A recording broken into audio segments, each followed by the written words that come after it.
This is Naoki Yoshida, This is Fern Hall. and you are listening to Aetheryte Radio. Aetheryte Radio. Here we go! All right, hello and welcome to Aetheryte Radio, Gamerscape's Final Fantasy XIV podcast on FusionX. Joining me today, we've got Brin and we've got Aldianaux. Zanitra's out sick, unfortunately, so hopefully she feels better soon. We got a lot of stuff to talk about today. We have a lot of stuff to talk about today. The understatement of this century. Yeah. So, some stuff has happened over the last couple weeks. Not sure Yeah, in case you guys don't know, we've had the live letter, we've had the media tour, and the embargo's up, so we can talk about everything. And there's a lot in that everything. So, we're going to start off by running down our live letter summary. So, and then after that, we're going to go ahead and we'll jump into some of the job stuff, highlight some of our favorite stuff. If you have questions, if you're watching live on Twitch, let us know, throw them up in the chat, and we will try and answer everything that we can. So here we go. Oh, man. The Fate system is getting some changes. And in most cases, any of these kind of big system side changes are for 5.0 areas and beyond. So there will be new rewards other than XP granted to Fates. Additional requirements will need to be met to unlock certain rewards, and then unique tokens are going to be implemented that can be exchanged for these rewards at specialty shops. So essentially, you're getting like Fate tomes, and then you can get various things. I ran more Fates in this really? at the main event than I did all the Stormblood. And we actually unlocked a huge portion of the rewards that were available. Like, That's I funny. loved it. It fixed Fates. Like, I'd always see a Fate. I'm like, Yeah.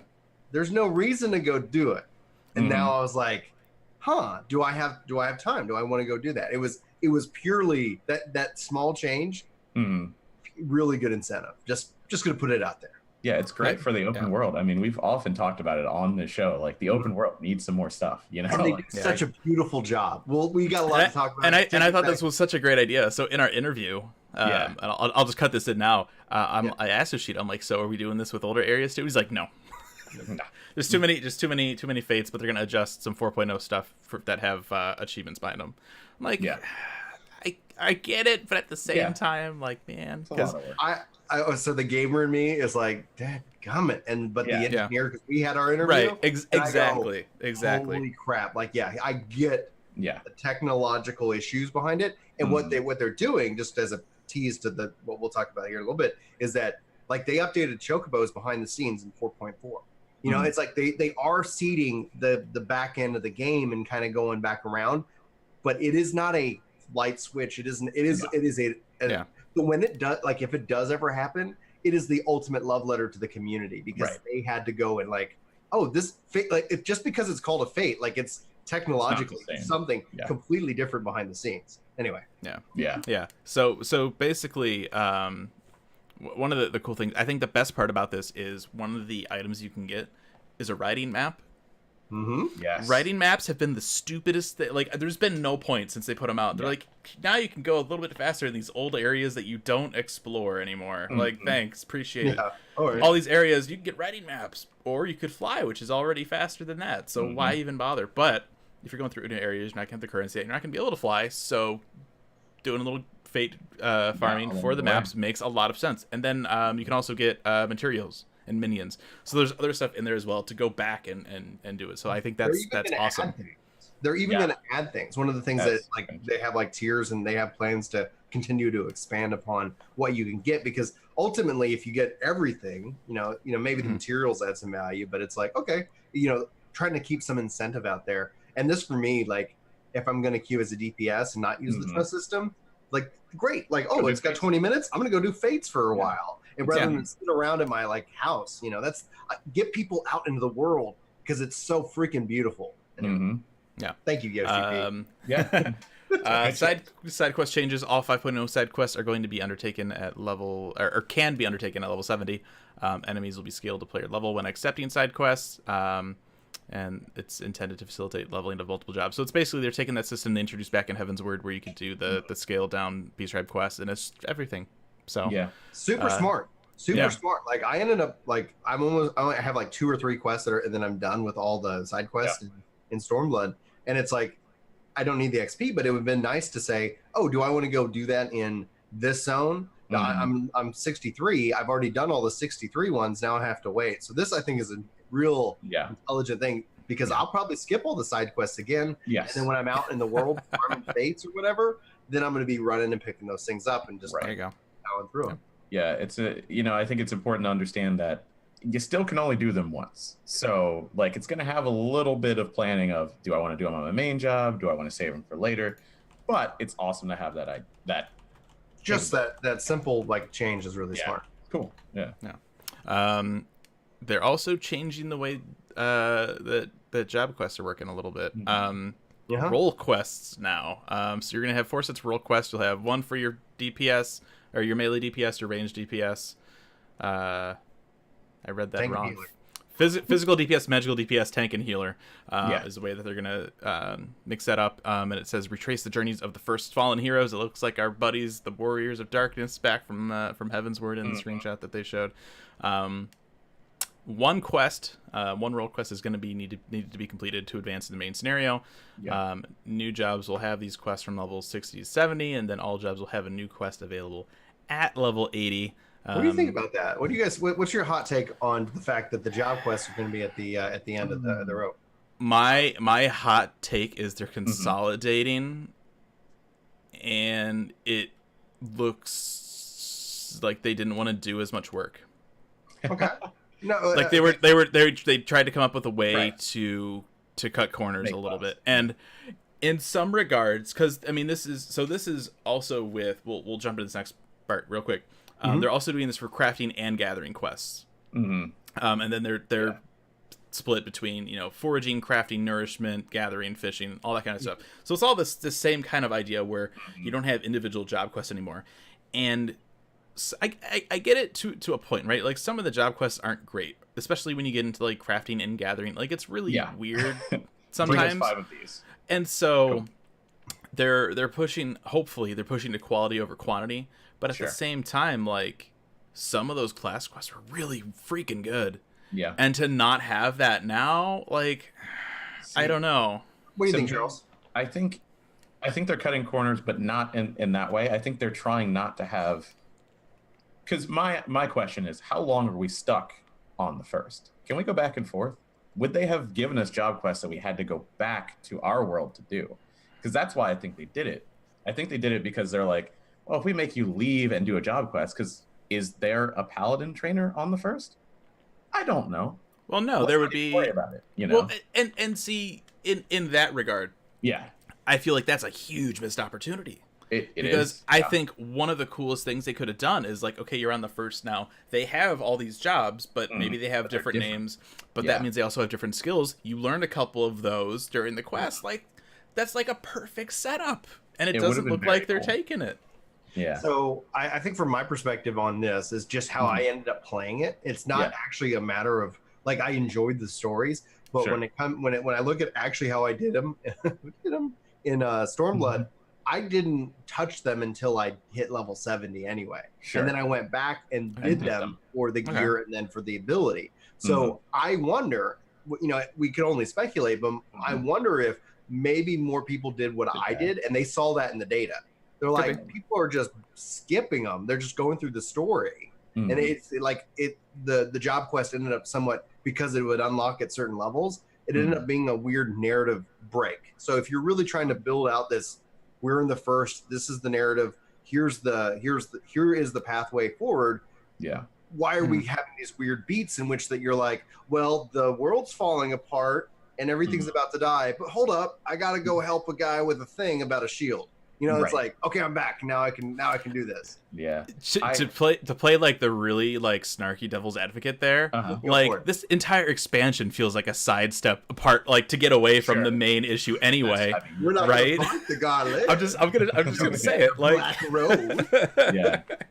And it's interesting because that's three different reasons why they could have done it, and it's probably all three. I mean, they had to think about it, and it's like, yeah, there are pros and cons, and we just talked about three of them, and they're I think with the dev team and everything they do, it's like whether we end up like being really positive about the choice or not, like these are guys who put a ton of passion, a ton of work, a ton of thought into it. I have yet to see something, with the exception of the hunts, like when you look at the system, like the hunt, they kind of like, well, we thought of it, and it didn't take long to implement, and there you go. But most of the stuff is like, they've already got the next 2 years of content planned out.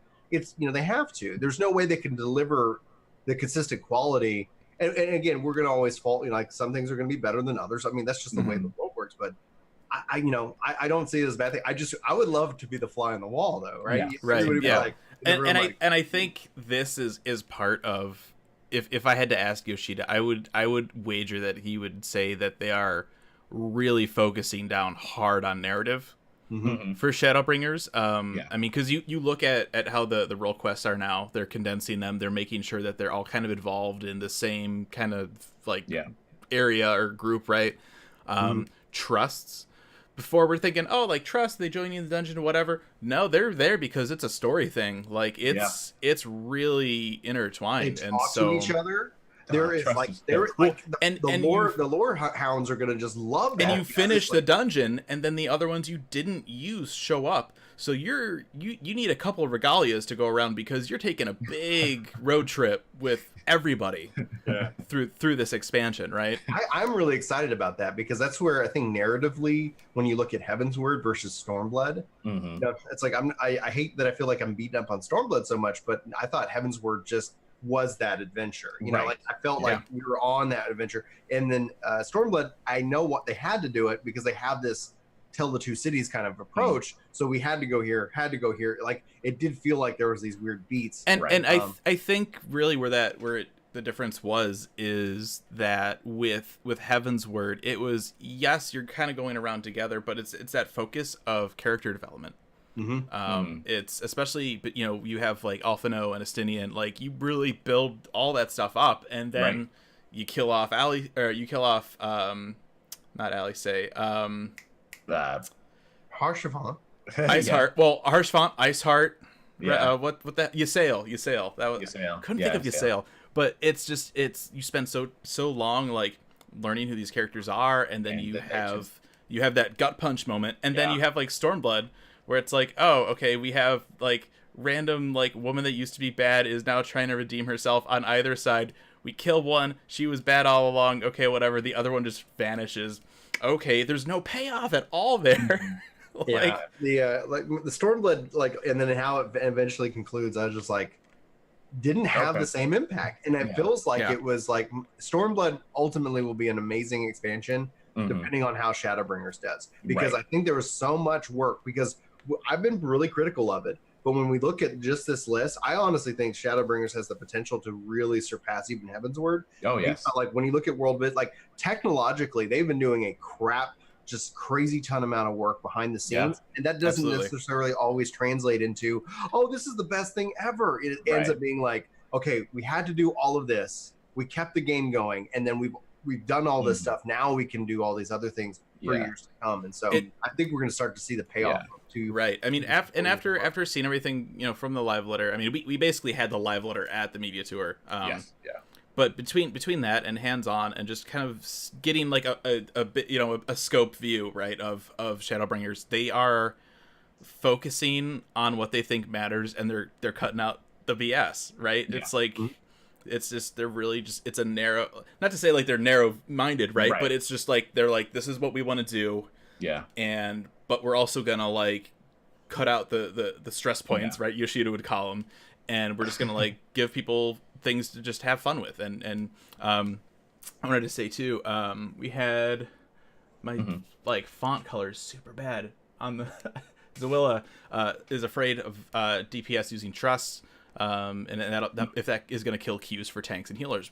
Maybe, but at the same time, those tanks and healers can also use trusts. So that's true. It's if it drives everybody into the trust, it's like, all right, it's like I think there's no way to really see the true impact until we go hands on. Hopefully what this means is that for people, especially playing in weird hours, that because the trusts don't have options. they're very slow. Like when people are like, oh, Mhm. I'm worried. Like I don't want to use trusts. No, it's so slow. It is so slow, and it's like it's light and day where it comes down to playing with other people. And you have So- Minfilia and Aldianaux tiptoeing across the gap thing in the one boss. They're just taking their time. Like Yeah. maybe my recommendation, I think, right, for people that want to experience the story but also like don't want to have to sit there and wait for trust and want to go through stuff. Mhm. First time you run an MSQ dungeon, run it with trusts. Yeah. Or if you really Such- want, run it twice, change the party up. There was one interview, and I don't know where this came from, so I apologize in advance.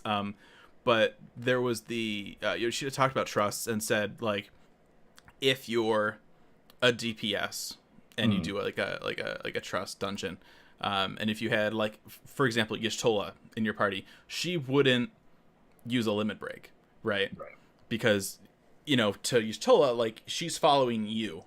But if you have Alice, she's will. always she's kind of like, she's not following you, she's with you. So she'll like want to show off, so she'll use the limit break. Yeah, So she wants And to help she as will. much as possible. She will Right. pop that thing as soon one as it's level. available. Right.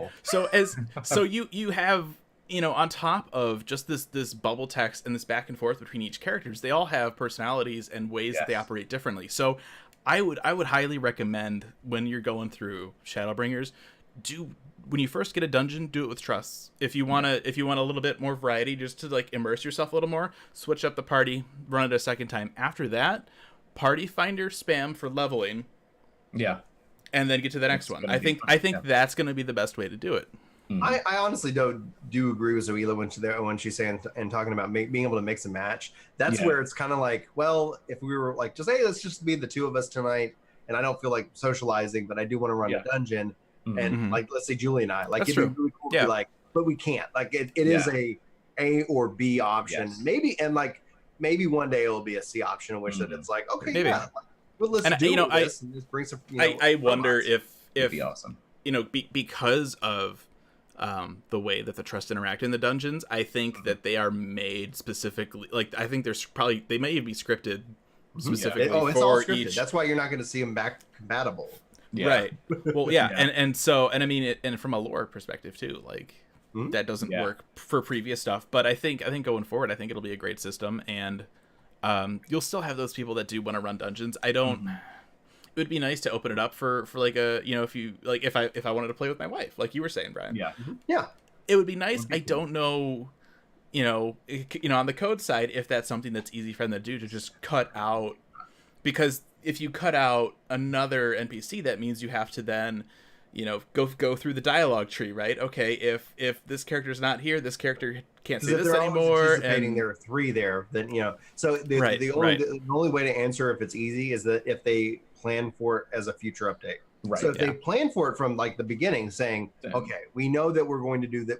This is what we can do now. We know we want to do this later. If they plan for that from the beginning, then yeah, it will be easier. If they're like, Mhm. oh, people want us to change and we didn't anticipate that, it's like going into your foundation after it's been poured and saying, okay, I need to route a couple of things here, and it just takes a little bit more Right. time. And then as a community, then we get frustrated because it's like, Yes. well, they did that, but we didn't get Why this. can't they? Yeah. We sacrificed an ultimate fight so we could have this, and so then that just puts Mhm. Yeah.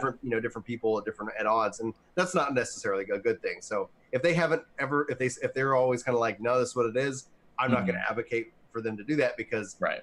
like it's just going to be a lot of work, and I don't think and Mhm. you have to look at how many people. Now, if everybody wants Yeah. it, the dev team I think will do it. Yeah, if they could do mixed trust and party members, which, like we said, probably not going to happen, that's when I would be like, yeah, well, then you could backport it. It would make sense narratively to do it, because you just pick up one of them. Like at some point they were all free at some point. I mean, but yeah, I understand if they don't do it. I think that trusts are really going to be great for second characters, because like Yes. just run it over and over and over again. Yeah. Just trust. Well, I think there's a even collection game there that can be Yeah. had. I think that Yeah. that when they continue to expand it, like I like the concept because like I like how they implemented it in 11, because Mhm. I always will kick out the bots immediately and replace for friends. Yeah. It just ends up being kind of a like, Mhm. well, we got a spot to fill, like let's go ahead and fill it and have Yeah, our whatever, have fun. yeah. Like, all right, but and ultimately we'll have to see where they go. Go ahead, Andrew. Yeah, and I think going back to if you wanted to incorporate this in older content, yes, there are characters that show up here and there, but they don't even need to worry about that. Just like everybody's in a grand company, just grab twin adders ABC and just go do it. They don't need to have dialogue. They don't need to just give them a healer AI and done. Yeah, So, I agree. all right. Getting back to the Right. I mean, I guess we have to go over trust at this point. user interface. That was surprising. I mean, we had seen that they had included the groundwork in 4.3, 4.4. There was just that one line in the patch notes. It's like we did some stuff for like user interface adjustments, and we're like, what is this? Yeah. Now we know. There's a light skin. What did you Brian? Did you do the light skin at all? During your... I usually go dark skin on all the different things anyway. So, but this does make me think, because like if you guys the old single player ones, they had a couple different background themes. I always kind of ended up going with this one blue one that I love. Yep, I want that. And it makes me go like, maybe we'll see more of this where you can have a couple different things. I want the classic blue one so bad. Absolutely, yeah. I mean, and they talked about it, right? They're going to slowly add new skins. So this is great. This is exciting. Why is it taking Nintendo Switch so damn long? I want to ask, like, the entire world, who uses light skin, and why are you a psychopath? Like, who uses light skin on anything? Like, it's funny you bring it up like that, because I mean we saw this right before we sat down with the build, and I didn't even think to like look to switch it over, because I'm like, ew, light skin. I'm like, that's cool for some people, but like I'm never gonna do that. I don't know. Maybe somebody likes it. They do great. I'm glad it's there. Yeah. For someone, Yeah. Every so often you see, somebody did the tooltips from their coverage in light skin, and you're just like, ew. I was like, good. That's cool. That can differentiate them. I'm like, when some of them were getting out early, I'm like, light skin. Okay, cool. Don't have to worry about it. It's that guy. It's the light skin guy. He's the guy that leaked everything. Guy, absolutely. Doesn't have enough melatonin. We got a cancer warning. Exactly. Gosh. Cross-world link shells are going to be expanded to 8 channels, so that's awesome. Yeah. It's not really surprising at the same time, but like that's really cool to see, especially now that we got World Visit. We also have the other 8 channels for the same world link. Same world. Yeah. So at some point I think that I wonder if those will eventually just go away. But there's a value. I don't think they would. I don't think they'd remove them, right? Because they're already kind of baked into they're grandfathered in, right? So I don't think they're gonna get rid of them. But I could see more people doing just cross-world link shells. I'm happy that we're getting 8, and people are already starting within like Reddit to kind of form like different data center wide like group stuff. Like, hey, let's because before you could only have one, so it's like, all right, I gotta really like these people, and now it's like, great, we can do there can be a cross-world for like pugs and groups and different maps was a big one with World Visit, and I think too, right, because there was only that one that you got. There was some reluctancy to even start one, because it's like, I only get one, like it's got to be good, like what's it gonna be? And I can have 8, and so you'll see a lot more popping up, I think, now. Target information is gonna be updated now. You can see percentages with decimal points, so you can wipe at 0.01. It was great at the media tour during the presentation. HPP is like, so how many people in here do Savage? Some people raise hands. A little bit less on the first day because it was mostly media, but it's like, how many people have wiped at 1%? I'm like, oh, yeah, less than 1%. 0.01. Yeah. Enjoy. This evil grin just appears on his face. Oh, he loved it. Yeah, party list information is going to be updated. They're going to let you see shields now on HP bars, which I think is really cool. Nice. It looks weird if you have full HP and a shield. It like bumps the shield up to the line above the HP bar. I don't. It's like for visibility, It's like, odd, but I also don't know how they could do it differently. Me either. Right. I don't know. So. I don't know. UI is not my my yeah. Housing furniture placement preview is going to be added, so that'll be just nice. That'll be cool. Yeah, that'll be nice for people. Now we're getting into battle system. Charged actions. I love this. I love this so much. And then for the jobs and stuff, like I thought they would be used more, but it's used on a handful. So it's like it's not like every ability. But like not every job gets one. Some jobs have one, some jobs have 2. So basically how this is going to work is there are going to be certain actions that have charges, and so you'll wait for that recast, and that recast will give you 1 charge, and it'll hold up to a certain amount. For example, right, just because I played a lot of Machinist, like Gauze Barrel and Ricochet have 3 charges each. And so you can, if you want, you can save up all 3 charges and just unload one after the other if you want to. And so that's interesting. A Dancer gets a dash, like a little forward jump. He's got 3 charges. What else had charged actions? Summoner, the Eggy Assault 1 and 2 has is charged up. My favorite part really about nice. And I won't go too far into like the real changes.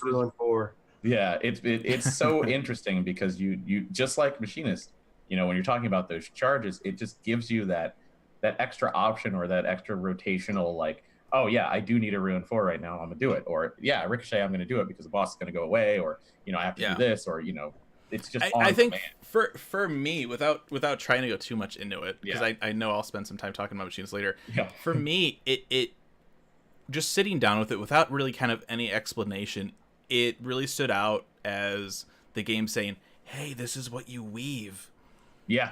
And it felt like real, like natural. And so yeah, because a lot of people sometimes, especially if they're new, feel worried, like, oh, maybe I need to save that for like a special situation, and they don't end up using it. It's like, it's got a 15-second cooldown. Just use it. It's like you'll be able to use it all the time. Just keep going. So I was happy to see that. They have changed the way that casting interruption works now. It'll be kind of visible now on the action bar if you have your target and then you have the spell they're casting. It'll be clearer now if you can silence that. Which is really nice. Though it also makes me wonder, like, if they're putting that kind of emphasis on it, like, raid should be fun. Oh yeah, there's gonna be especially you're gonna have a silence rotation now in raids. You know, like like all they need to do is add things that take more than 1 interrupt to do, and then we are Wildstar, and that was part of Wildstar that I loved. Like the whole, like, it has this much interrupt armor, so you and you do it this time, and this time you and you do that. It's a cool so you have your first DPS goes, it's like, hey boss, shut up. Yeah. No, really, and then you have your follow up. No, really, stop talking. Thank you for not using Ram's voice. They have gotten rid of customization for role actions, which is great. Now we don't have to worry about that as much. They've also simplified it down, unless you're tanks. Tanks still have 7 actions. Healers have 6, melee DPS 6, physical range DPS 6, and magical range DPS have 4. So you just have them. You just have them now. So that's just it. And you know what? That's fine, because I think that they did a great job in identifying which ones were necessary. Yeah, which ones just were like, why would you? And they don't have to all be the same. You know, it's like, why not everybody has to have 10. We don't need, like, the controller player is so thankful for this change. Sure. 4.4 was an assault. Like, it was really difficult to go and have to redo everything, because it's like, now I can have everything. It means I'm going to have everything. This is actually really clean. Part of it too, it's what they need. But then also, I mean, they reworked a lot of stuff, like range DPS now, range DPS essentially, like, yes, that's the role is range DPS, but really they were support, right? Not so much anymore.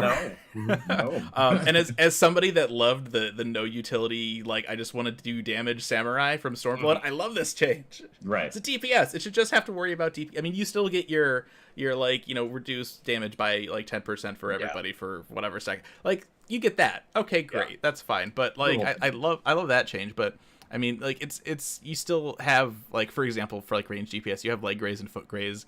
I never used those. Like, I don't know if there are instances where people found those super useful, but like bind and heavy just never. I never saw a use for them. PvP.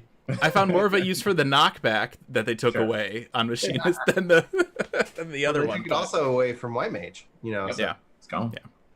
Get out of here. Though, to be fair, lots of people hated those, so I get that. They are that's annoying, fine. and when it comes down to it, it's like, stop pushing them out of my thing. Yeah. Exactly. So TP is gone. We've known this for a little bit. MP is going to be capped now at 10,000.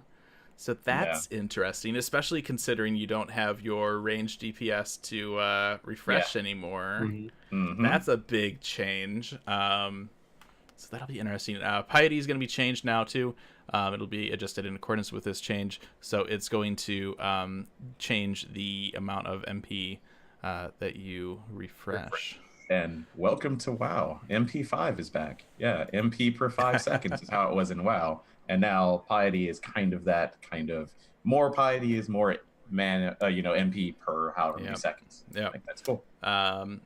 Main attributes of materia. So these have always been a weird thing. A lot of these haven't been used anyway, unless like you're a tank, right? Yeah. And it's like tank accessories has always been a thing, right? Yes. It's always a dance. But main stat materia, strength, dex, etc. They're gone. If you have them on anything, they're not going to do anything anymore. And now the weekly token gear as well as raid accessories. Well, it said savage accessories. I would also imagine normal. I would raid. guess. Yeah, like, that'd be weird if they were excluded from that. But they will have 2 materia slots now instead of 1.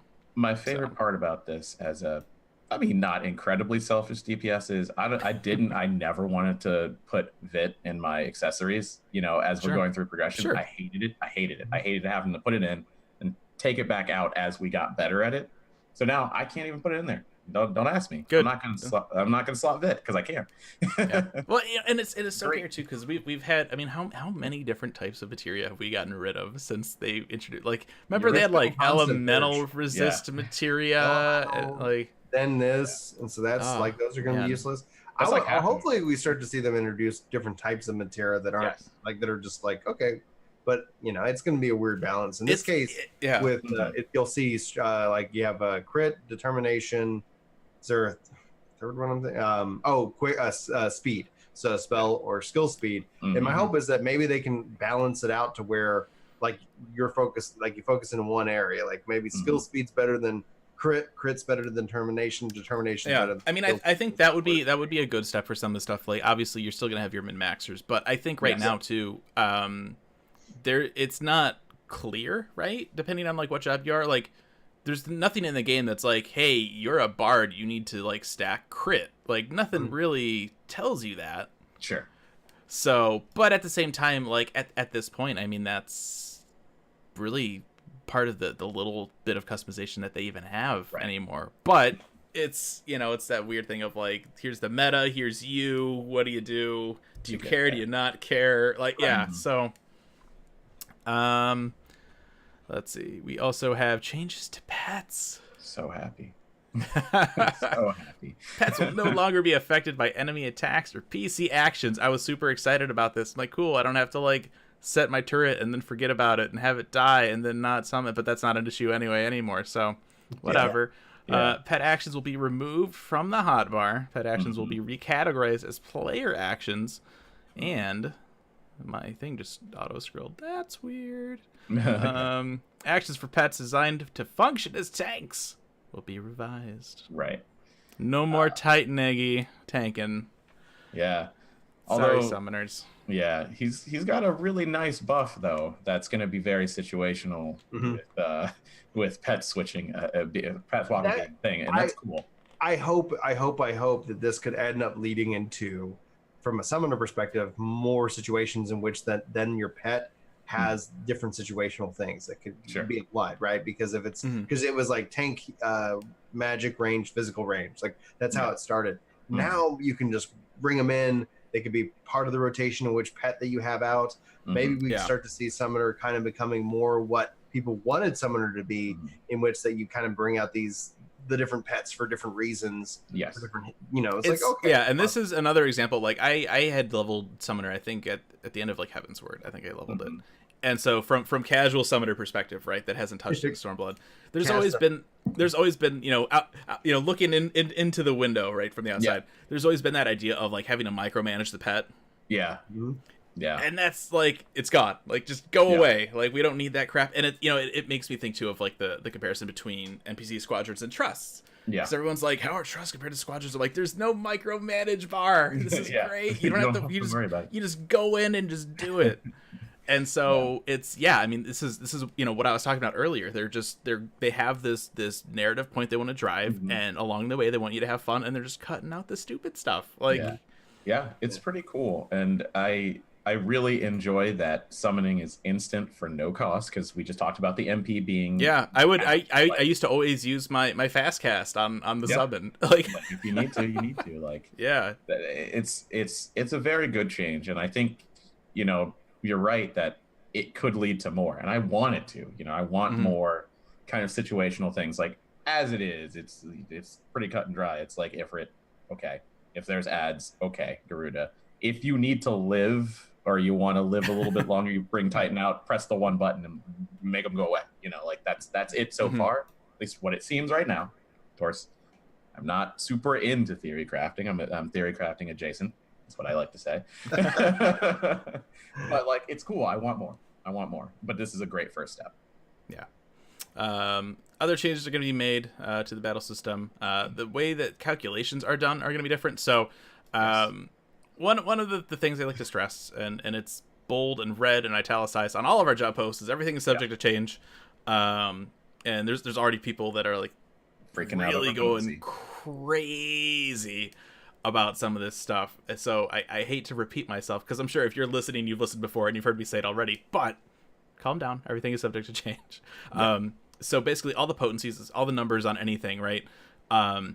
They change the math behind the scenes on how the damage is calculated and stuff. So if something is like way higher than it used to be, realistically it may not be. Like, just because the number on the potency is different doesn't mean that the damage is going to be multiplied like 10 times higher or anything like that. The calculation is changed. And don't freak out. I mean, feedback is okay, but the sky is not falling yet. I mean, if it's rational feedback, right, and we all start talking about it, maybe they've changed things in the past before. And I want to say too, right? So we did an AMA over on the subreddit. Some of us went to the media tour, and one of the questions that I had, like, some of the healers are so salty right now. Yes. With some of these changes. And there was one question, not to like, I'm not gonna say who it was, I don't even remember the name, but like, not to try to call someone out, but someone was like, how can we like give feedback to Square Enix or whatever to make, to fix this kind of stuff? And I'm like, the same way you have been. There's no magical channel that'll like make them do it exactly what you want. And remember too, like when they introduced Dancer as a ranged DPS, everyone's like, oh my gosh, why not healer? She was like, we're having a hard time with healers right now. Yeah. So we're gonna not do that right now. And then they come out with these changes. Some healers are like, great, I love these changes. Some of them are like, the more vocal ones are like, these are the worst things ever. Like, it's the end times. That's what they said last expansion. That's what they like. It's like right. It keeps and happening. it's one of those things. Like, it's Square Enix listens to feedback. Like, if you want them to hear what you have to say, post them on the forums. Don't rage about it, right? But just go on the forums. That's where they look for this stuff. They do listen to your feedback. The changes are a result of feedback. Go hands on. Yeah, because most likely the game is not out yet. The expansion has not launched. It is not live. You cannot play it. The numbers you saw may not be the numbers that you'll see next month. Well, so the numbers and the changes only tell half of the story, because the other half of the story is the content that we play. Yes. If the content that we play, because the healers are the concern might be that healing is boring because you're capped on MP. You can't damage but there's nobody who needs healing. And like, what do you do? It's like, well, if the content that is literally designed to where like everybody's got to bleed, like you got to keep putting out lots of healing, and things like that, you're going to be too busy to even notice that maybe you're not putting out damage. That none of the game up to this point has not even calculated healer damage into any of the equations for the DPS checks and more. So if you have the healers doing damage, it adds on to it. So they're like, I think the other side of the coin is the content. Is the content that, like, when you find around these changes, is it engaging? Is it fun? Are you enjoying yourself? And unfortunately, they can't go and look at the raid and see like, oh, okay, this is, we have to wait. And that's the hard part. Yes. Yeah. Other things are changing. Change bonuses are going to be removed from dungeons so that they can standardize XP gain. The damage limit will be increased from lots of 9s to lots of 9s plus another 9.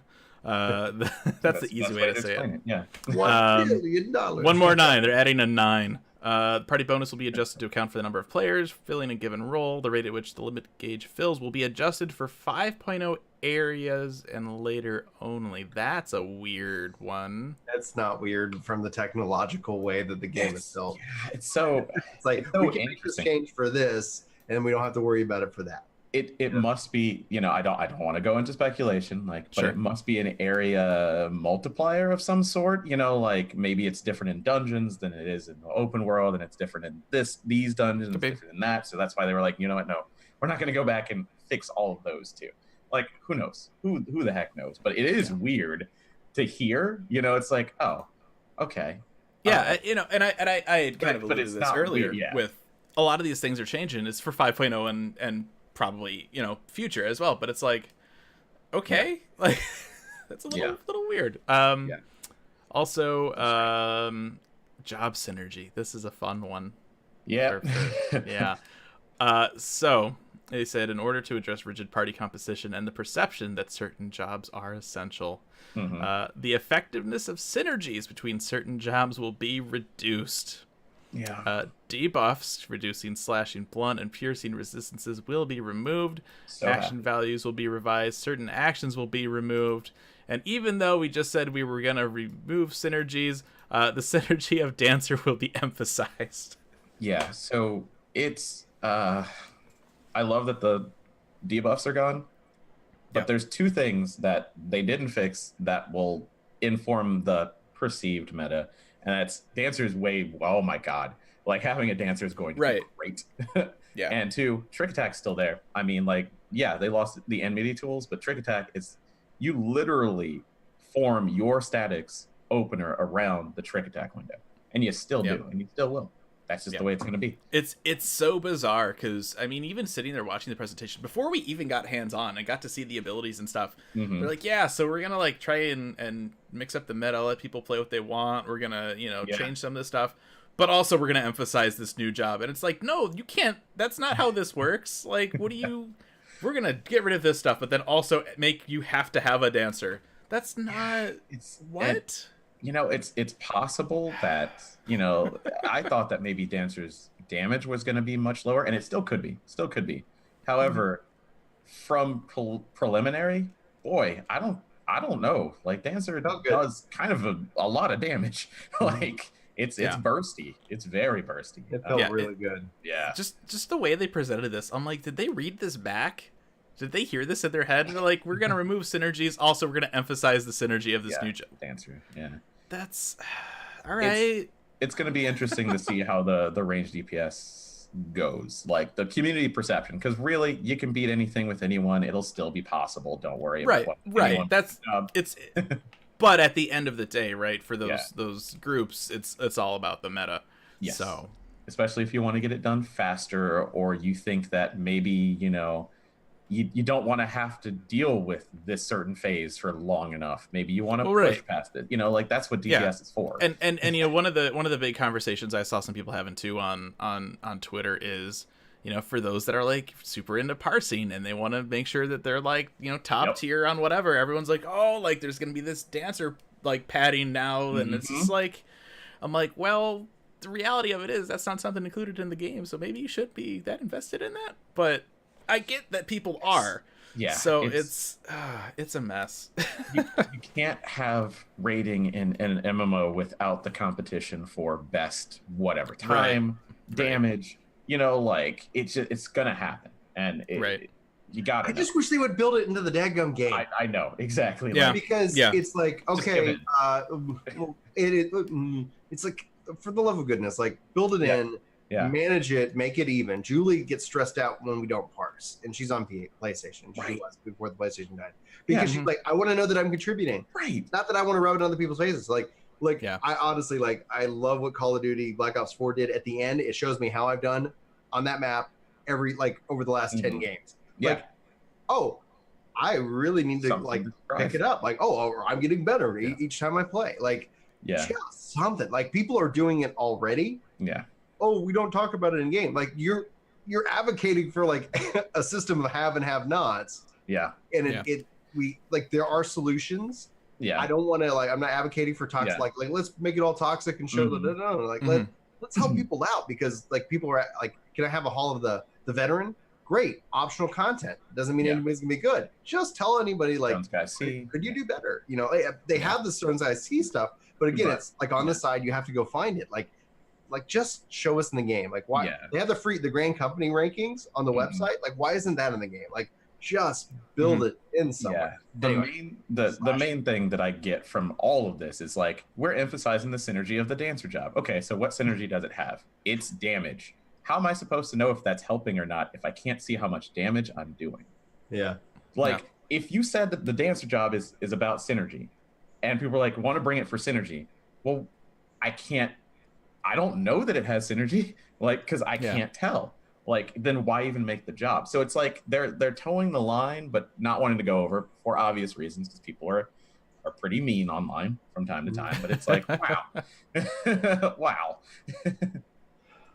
I think it comes down to a personal thing, right? I say that like people are like, oh, this makes people toxic. I'm like, I think those people are already toxic, right? Yeah, that's right. I think if you have the right mindset when it comes down to like any kind of the content, if you sit here and say, how could I have improved in that encounter, rather than like you failed, you know, like a lot of people want to point like, and they let healers get the brunt of it. Like the healer didn't heal. Well, you stood in every AOE that we all saw. Like, yeah, they didn't heal you because they realized you're just a waste of MP at this point, you know. But it's like look at yourself. How can you get better? And that ends up being a much more positive, mindset. Anyway. Yeah. So that's that. Lots of adjustments for tanks and healers and DPS too. Let's see. So this has been the fun one for me, right? So you have the whole like dancer's not a healer. We have another tank because we want to balance OT and MT. Yeah. And Yoshida even admitted, right, when he answered this same question, he's like, but we're not sure if we're gonna do that or not. Spoilers, they didn't. Any job can be whatever they want. Like, there's no OT and MT distinction. You'll just have buffs that are designed to support OTs if you're a tank. Like, it's they didn't go the route that they did, which was the reasoning for introducing a tank, which is like, all right. Yeah, I think it makes sense on paper. I'm not necessarily happy with it, and I'm not negative about it. I'm just like, okay, like, all right, like hopefully the difference in the identity comes from their abilities and how like one's maybe more technical than the other, and it's like, okay, like maybe that's where we get some my fear is that this ends up feeling like all you're doing is glamoring your weapon, right? That's the worry. And there's different, someone I forget who it was, someone in the community got all of the mitigation that the tanks have and put it kind of in a little chart, and it was interesting to see that Paladin's still king of mitigation. You know what I mean? Like, they still have their identities, and I just want to know where that falls. I don't know that it really matters too much anymore who's the main tank and the off tank. Like, kind of does, just because there will always be the most efficient, but it's like, well, but they all can help each other too. I like that the tanks have this mini game within themselves to give each other this sort of synergy. I like that. I wish it was even more, but let's see what else. Offensive stances are going to be removed. Bye. So it's weird, right? Because it's like, okay, they understood that their interpretation is like, tanks want to do damage. They don't want to do anything that limits their damage, and so it's just tank stance on and off, which still feels like it's that same. You have A or B on, right? It's just one button now. It's on or it's off. It's not this one's on, this one's on. Right. But you get rid of the like, oh no, if I'm tanking, I lose damage, Right. So they did get rid of that. They've changed the way all that stuff works. The M&D combos are gone. Yep. So it's just you're good. Like, it's just they cleaned it up a little bit. Yeah. There's a new tank mastery trait that'll reduce all damage received by 20%. You get that at like level 1. Is it that early? I think it's level 1, and all the enmity stances are level 10. So it's like you will be a tank at level 10. You're fine. Yeah. Yeah. For healers, they will be thoroughly rebalanced to emphasize a pure healing role. That's not making a lot of people happy. They're also removing protect, which also some people are happy, some people are not. It's a weird thing, but at the end of the day, it is kind of one of those, like, yes, it's just you get in and you set it, and then you kind of forget about it. Like, so just get rid of it, right? And I get it. Now you have to put it back on. Yeah, it's, I get it. Yeah. I get it. White Mage will have some instant heals to mitigate cast times of other abilities. Scholar pet actions are going to be revised, with direct heals and barrier magic will be adjusted. And Astrologian stances and card effects will be adjusted. Right. And this is where all the outcry. DPS on a whole has been happy. Like, tanks have been back and forth, but healers, so much anger. And yeah, I get it. Like, there was always that kind of community meme of the healer that doesn't do any damage. And they're like, well, now no healers can do any damage. And it's like, you just got to calm down for a second. And really, we'll see. When you look at it, I mean, we already talked about this a little bit, how with the range DPS being kind of support and stuff. There is no support role. There is no middle ground role. It's healer, tank, DPS. If you're that role, this is what you are supposed to be doing. Yeah. And they're kind of emphasizing that this time around, which is nice, but at the same time, I know that there are people attached to the playstyles that have been around before. So, I mean, scholars are very upset. Right. Exactly. Exactly. So there's that weird middle ground. I don't know what the transition is going to feel like for a lot of healers that are really heavy in a DPS, but we'll find out soon. I wish I could speak to it. I don't heal in any content worth mentioning, really. So I don't know. I just hope for the best, and I hope that, when we get it in our hands, it's gonna be something that you still enjoy. That's about all I can do. I played as the healers out there as well, and I enjoyed it. Like, I did it with the trusts, and I thought it was fun. Sure. I did healing, and I did damage, and we cleared the content, and it was a good time. Like, it was like I had no complaints having gone hands on with it. And but I mean, that was always through level 73 content. Yeah. And, it. All that is if the content doesn't keep me engaged, then it's like, well, pure healing is, like pure snooze fest. So we can't know until we go hands on. Yeah. And for DPS, they basically kind of split these apart, where it's like, these jobs didn't really change much. These jobs did change a lot. So Monk, Dragoon, Ninja, Samurai, Black Mage, and Red Mage, you have a few new toys, but everything else it's still the same bat time, same bat channel. You just have some new characters to play with or something. It'll change your rotation. It'll make you focus on different things, but it's not like, oh, I got to relearn this completely. Right. Yeah, like Dragoon, you get an extra jump during your Life of the Dragon phase. Like, that's and some other stuff too, right? Like, but it's just it's here's an extra thing to combo. Here's a thing here there. Like, it's not a lot. Bard, Machinist, and Summoner. That was a good choice. I actually really like when I was playing with it. I was like, "Oh, Heavy Thrust is gone. Man, this is nice." It's like Heavy Thrust was always that, like, dadgummit, it's about to fall off. Now I was so confused because I kept I was doing like spine shatter. I'm like, "Where's my dive ready? Like, what's going on? Like, what did they do? Where'd it go? Where is it?" It's all in the other one now. But Bard, Machinist, and Summoner, those are the ones that they worked a little bit more. Bard and Summoner, not as drastic as Machinist. Machinist, they Yoshida says it's a third job. It's basically it's a completely new job. So it needed to be. I really did not like it, and actually I will be playing Machinist for my hands-on time with it. Like, I will be playing it in Shadowbringers. I can't wait. I can't wait. Can I have two mains? Is that a thing? Does it have to be a first and a secondary? Because boy, I mean, we're gonna go into the things that we got from the media tour at some point, but Summoner, it's so very different. Partially, rework is a good way to put it, but man, there's just so much that has changed, and not really much that stayed the same, other than the buttons that you press. Like, it's just everything does different. Really comfortable. You actually get basically you have 4 stacks of Aether Flow now, even though the UI shows 2, because you have 2 ways to get it back. It's really handy. And the Bane not being using one of that, like, it's really nice. Buff. Like, it's a huge buff, because it's like, great, I can Bane, and then I can still it's like it's fantastic. And all that. It's very cool. So that's it for the bulk of the stuff from the live letter. Unfortunately, we're going to take a quick break here.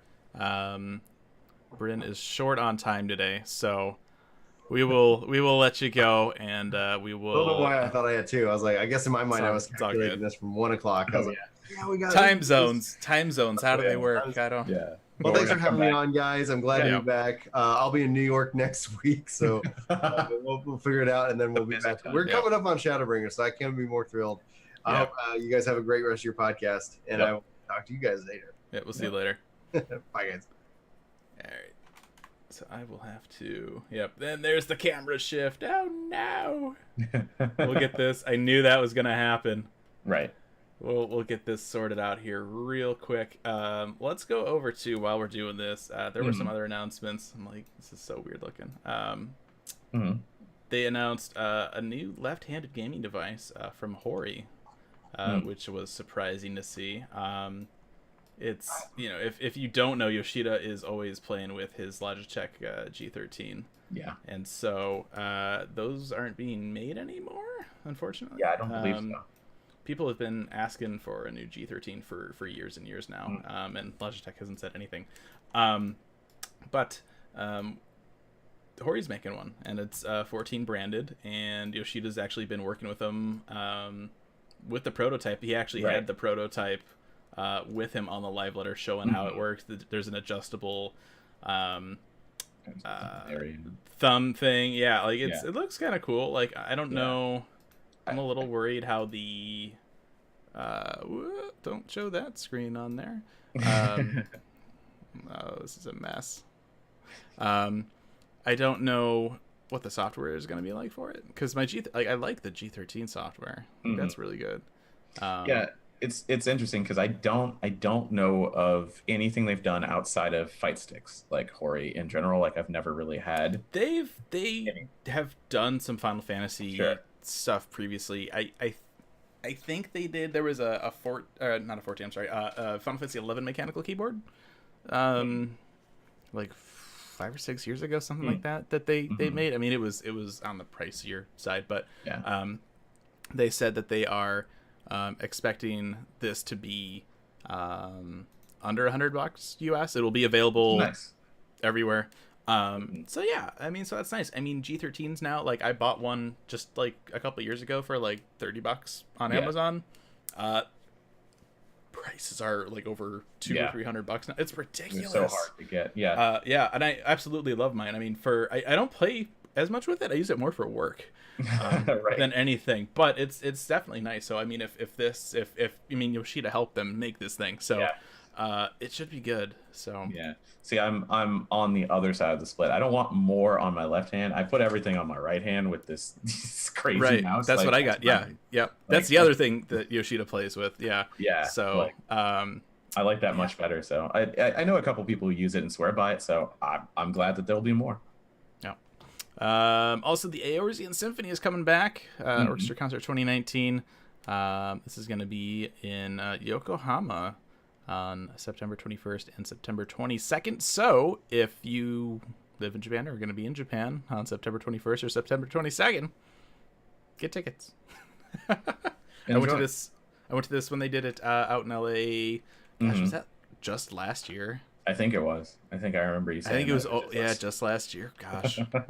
Wow. It was good. Do you think they can sneak some Shadowbringers on that? It's a couple months after. I don't know. I would like it, but I don't know. I could see them maybe doing like one piece. Yeah. If there's like a orchestral like theme. Yeah, that there's Soken puts together. I could see them doing that. There's some things, because there's going to be a little bit more Final Fantasy 3 music they mentioned, and then the dwarves live on Mount Gulag or Gulg. Gulag. Yeah, and that's from 1. Yep. And we can get a nice little orchestral remix of that. I'd be okay with that.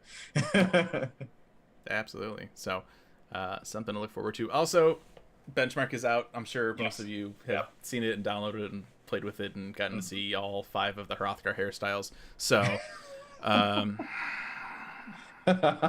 don't know why that felt like a sick burn, but it did. It was. No, your guts right on that. No, like, oh my gosh. People were asking during our AMA yesterday, like, did you get hands on with the character creator? Were the hairstyles the same and stuff? And I was like, I didn't. No. You know, that was one of our things. And you know, full disclosure, like, we knew the benchmark was coming. We're not going to spend time in the character creator. No. Because we can do that back home, right? We can't do hands-on with jobs in the benchmark. So that's what we focused our time on. But my gut says, like, whatever's in the benchmark is what's going to be final, minus, like, special haircuts, right? Like, if you bought, you know, aesthetics and stuff. But, like, Hrothgar hair is tied to face. Yeah. Right now. Like, yeah, you can't see it if you're listening to the audio right now. I'm making a face. Like, that's horrible. Why? I mean, it's like the horn on the aura. I mean, people have always complained about it, you know, like the horns and locking you into specific horns on specific faces with specific hair is not great. Like, well, the hair you can at least change. Yeah. But I mean, like, Hrothgar, like, yeah. I already didn't like this split, and we've talked about that 1,000 times over at this point. But, like, in a game where you can buy character costumes that come with hairstyles, why did they think this was a good idea? I hope there's an option to change that in game, because if there's not, like, it's stupid. It's got to be part of the limitations of getting it out. I mean, honestly, Hrothgar looked better than I thought they would. Like, now that we actually see them, they look better than I thought they would. I'm still not super interested, but, like, I'm glad that they look better, and they did a little bit more headgear. Vera and Hrothgar, which is nice, which is great. You know, they didn't have to. I'm glad that they did. So but still not. It's one of those things. But I mean, if there are players out there that don't care that much about that stuff, so that's true. Or you might find a perfect combination for you. Right, exactly. So they got to make changes. Like, you know, I'm sure there's already feedback. Like, that question I think popped up in the AMA. 4 or 5 times at least. Like, people are like, "What is going on with this?" And I'm a little like, I wish I did check it out like when we were out there, so I could ask about it. But it'll be addressed at some point by someone, I'm sure, right? So at the end of the tour, when we were kind of winding down and transferring things, I was like, well, you know, I'll use a Fantasia now and change it to my character, so that the next person who comes in tomorrow has my character, just to mess with them. That's all. That's funny. Like, I didn't even want to go through the character customization. Just make like the ugliest like thing you can think of. Yeah. That's what I should. Oh, are you saying my character is ugly? Is that what we... No. I'm just saying, instead of your character, you should have made like the derpiest Lalafell or something. Yeah. Anyway. Yeah. So that's it for the live letter. There's a lot of, we did get hands on with the jobs and the areas and the trust system. And again, we are taking. We'll try and answer questions if people have questions on those. Where do we even start with this? Like, good question. I guess one favorite thing that we played. Machinist. Okay. And I guess just go into detail then. And I'm gonna sound like a broken record, because like as soon as the embargo lifted, like, we posted all the information, and then I just went on Twitter, and like several times throughout the day, in all caps, I would just be like, "Hey guys, Machinist is really good." and then like yesterday or the day before, you have this giant post of theory crafting of like why Machinist is still bad and maybe even worse, and I'm just like, why you gotta be like that? Why you gotta do this to me? Why you gotta be like that? So yeah, Machinist has always been one of those jobs, and we asked Yoshida about this too. You know, what they thought, you know, what their rationale and their reasoning was while they reworked the Machinist, and his answer was, I mean, it's pretty much the way I felt. It's, you know, you have that heat gauge, and is it good? Is it bad? Do you want to overheat? Like, what's going on? And there's always been that kind of juggling back and forth, because you want to time your overheat with your wildfire, but if it's not ready yet, you got to use the thing to reduce it, and it's this weird dance, and it's clunky, and it sucks. Coupled with ammo to proc the combo. So the ammo's gone. Your 1, 2, 3. It just goes. You get a trait to turn it into the heated shots, which is great, because those look cool as hell. Yeah. You still have a heat gauge, but it works a little differently. When it goes up to 100, but at 50 you can use hypercharge, which will give you access to 2 abilities. It'll give you access to, let me pull up the thing just so I don't mess this up. Oh, Heat sure. Blast and Auto Crossbow. So Auto Crossbow is just like a conal attack. Yeah. Really cool. You bring out this like giant like they double down on the aesthetics of this job. Like it looks really cool. And my favorite thing about that, the auto crossbow and the bio blaster, is it's Edgar. It's Yeah. Final Fantasy, like back in so good. For those of you unfamiliar, Yeah. Prompto, that's the new machinist. Yeah. It's that. Like, you have all these crazy, like, tech tools and stuff. Heat Blast is really cool. It'll also reduce the recast time for your Gauss Round and Ricochet, which are your 2 charged abilities now. So you could, like, spam your charged abilities, hypercharge, use part of your heat gauge, and just replenish those suckers, like, real quick, which is really crazy. But you also have a battery gauge now, too. And this is going to factor into the turret, which turns into the Automaton Queen at level 80, which is freaking awesome. Yeah. And this is a little simpler, too, because you don't have to worry about, placing a certain turret. Well, I mean, it's not an issue right now, but back in the day, right? Back in Heaven's Word, you had to place a certain turret for a certain buff. Yeah. And you had to trigger, and it was kind of a mess. But now, when your gauge hits 50 or 100, and the duration will change. So, like, if you drop it at 50, it's like 10 seconds? I don't want to mess these numbers up. Sure. Yeah. I mean, they're maximum of, so the turret is maximum of 15, but then when that upgrades later on, a Queen is a maximum of 20. So depending on between 50 and 100, it scales the time between that. But you call it out and just let it do its thing. One of the other changes that I absolutely loved Machinist is you have your Wildfire, which is a little different now. It will execute, what is it? It's 150 potency for every weapon skill landed prior to the end of the effect. Right. So you don't have to go like batshit trying to weave everything and like it's just weapon skills. Yeah. Nice and simple. And if you want, like if you're in a raid or you're in a dungeon and you like maybe you pop Wildfire later than you should have or something, and like the mob's about to die, Wildfire traditionally would just it doesn't get used. It's just like, oh, all right. It'll pop when it's in. You don't get to see the HP bar go from your Wildfire. You just kind of sit there and wallow in self-pity. Yep. Now, when you hit Wildfire, that same icon on your hotbar will turn into Detonate, so you can cash that in early. So if the mob is going to die, you can use that to finish it off. Additionally, along those same lines, your turret and your Queen have an overdrive, which these moves will execute before they vanish, right, when their clock runs out, or you can detonate it earlier. Which so it's great. Like, these are such great changes. Right. Icarus Twine, either of you think the rework for Machinist is enough for a main switch? Oh boy, let me tell you. So my background, right, with Machinist, right? I mean, for everything, like, I've always mained Dragoon. I've always loved Dragoon. Heaven Sword came out. I've always loved that kind of, like, engineer-y kind of aesthetic, right, with Machinist. I had Bard leveled up in 2.0. I'm like, I'm going to do Machinist. Like, this looks like a lot of fun. And as it's kind of evolved, like, I thought it looked really cool in Stormblood, but the reality of it is it was still a clunky job. It's really hard to be good at. And so I'm all about, like, just having fun, right? But at the same time, like, I don't want to suck. Right. So I kind of put it away. I've actually been jumping on Machinist quite a bit, like, this past week. I'm, like, trying to get it, like, geared up and ready to go now. But just the way that it's been reworked, it seems a lot more simple now. The aesthetic overall now, I mean, it gets, Bioblaster, it gets Drill, it gets Air Anchor, which is what Hotshot turns into after a certain level.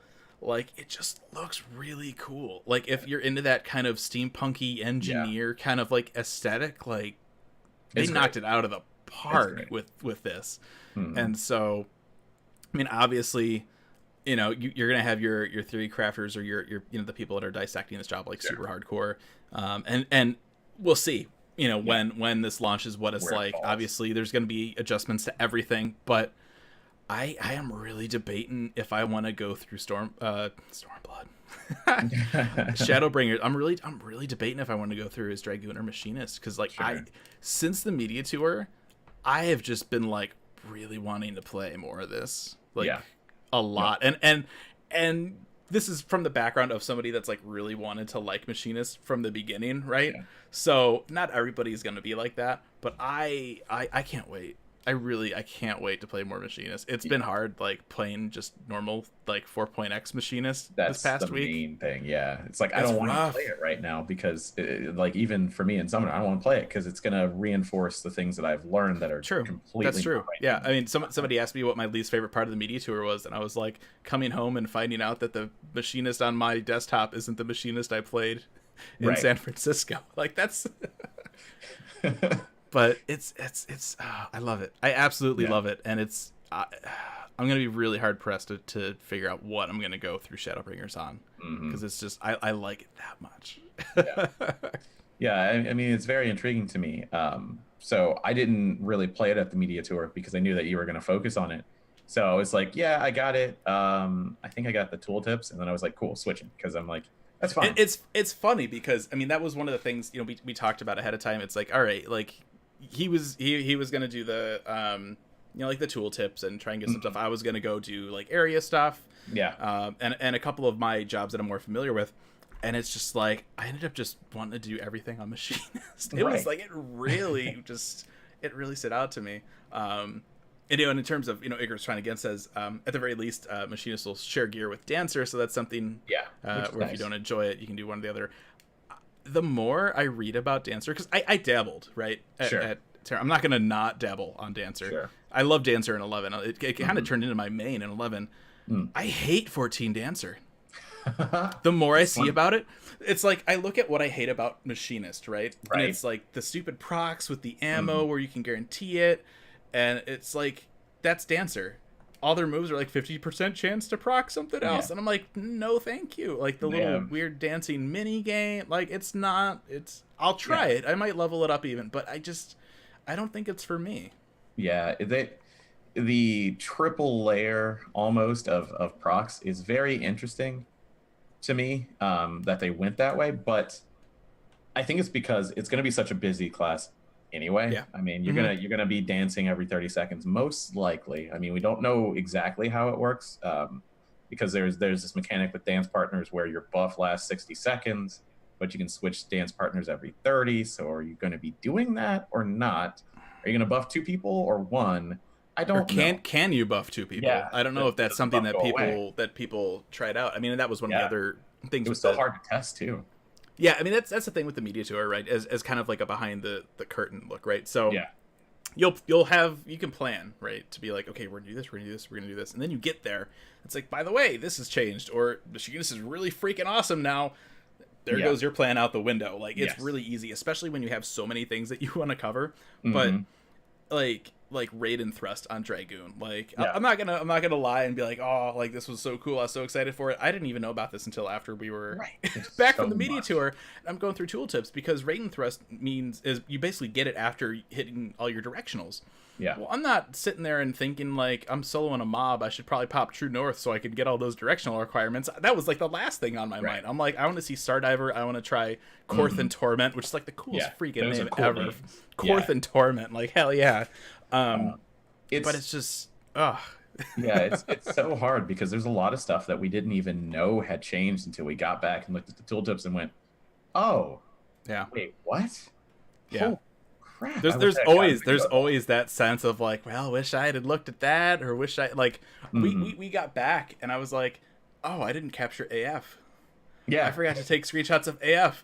Well, why would you freak to do that? I was busy killing things in Ilmeg on Machinist. I mean, honestly, I don't know how much time total we had. Like maybe 6 hours, but one of those hours was the interview, I think. Well, yeah. So I actually answered this question yesterday. So I know. Yeah, did you? Good, presentation ended at 10:30, so we went from 10:30 to 6. We had an hour or so for our interview, and then we had time for lunch because we got to eat, right? Yeah, at some point. So there you go. So yeah.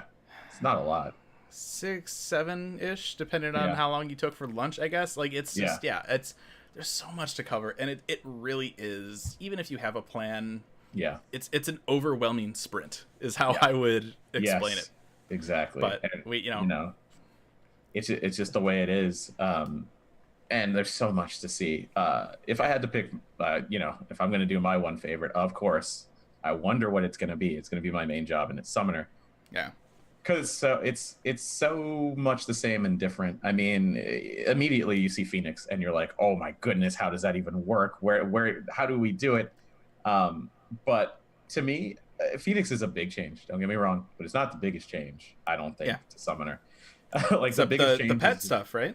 Yeah, the pet stuff and the Aether Flow. Like specifically, you can't use Aether Flow outside of combat.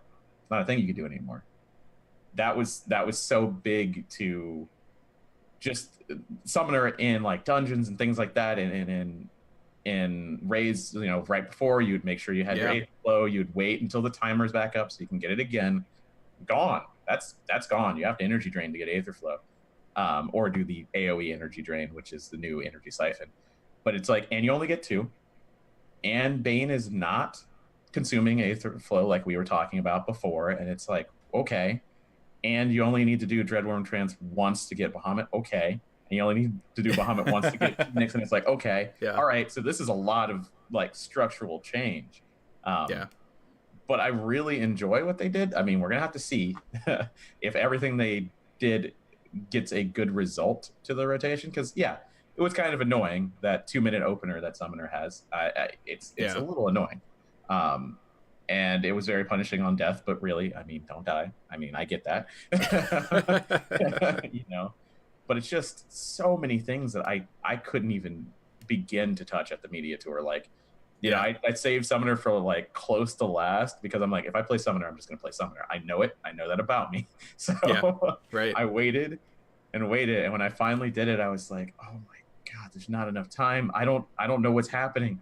What is happening? I need all these tooltips now. I think that was the great thing, because 2 weeks ago we had our show, and we talked about which jobs we think will look the coolest in the action trailer, and our bets were Machinist and Summoner, and that ended up kind of being the case. And it's just you have, I forget what order they went in, but it's basically Summoner goes up and you're like, oh, and she goes up and I'm like, ah, and it's just like, it was great. Second, do we have a second favorite or like a least favorite? I don't know how to. Least favorite. Least favorite. Man, that's hard to think about, because I don't know if I have one. That's why I was like, do I even bring that up? I don't know if I have that. We were so jazzed at the, like, I was just so happy because most of the changes that I saw were great changes. I love what they're doing to literally every DPS job. I honestly would play the vast majority of them when I didn't care about Bard before. Bard is another one that got a lot of changes just to streamline it. And let's change this to most questionable change or added thing. Most questionable, because that I have one for. Oh, you go first then. Go ahead. The new samurai ability. Let me pull this up real quick just to get the name. It's like accurate. Shoha.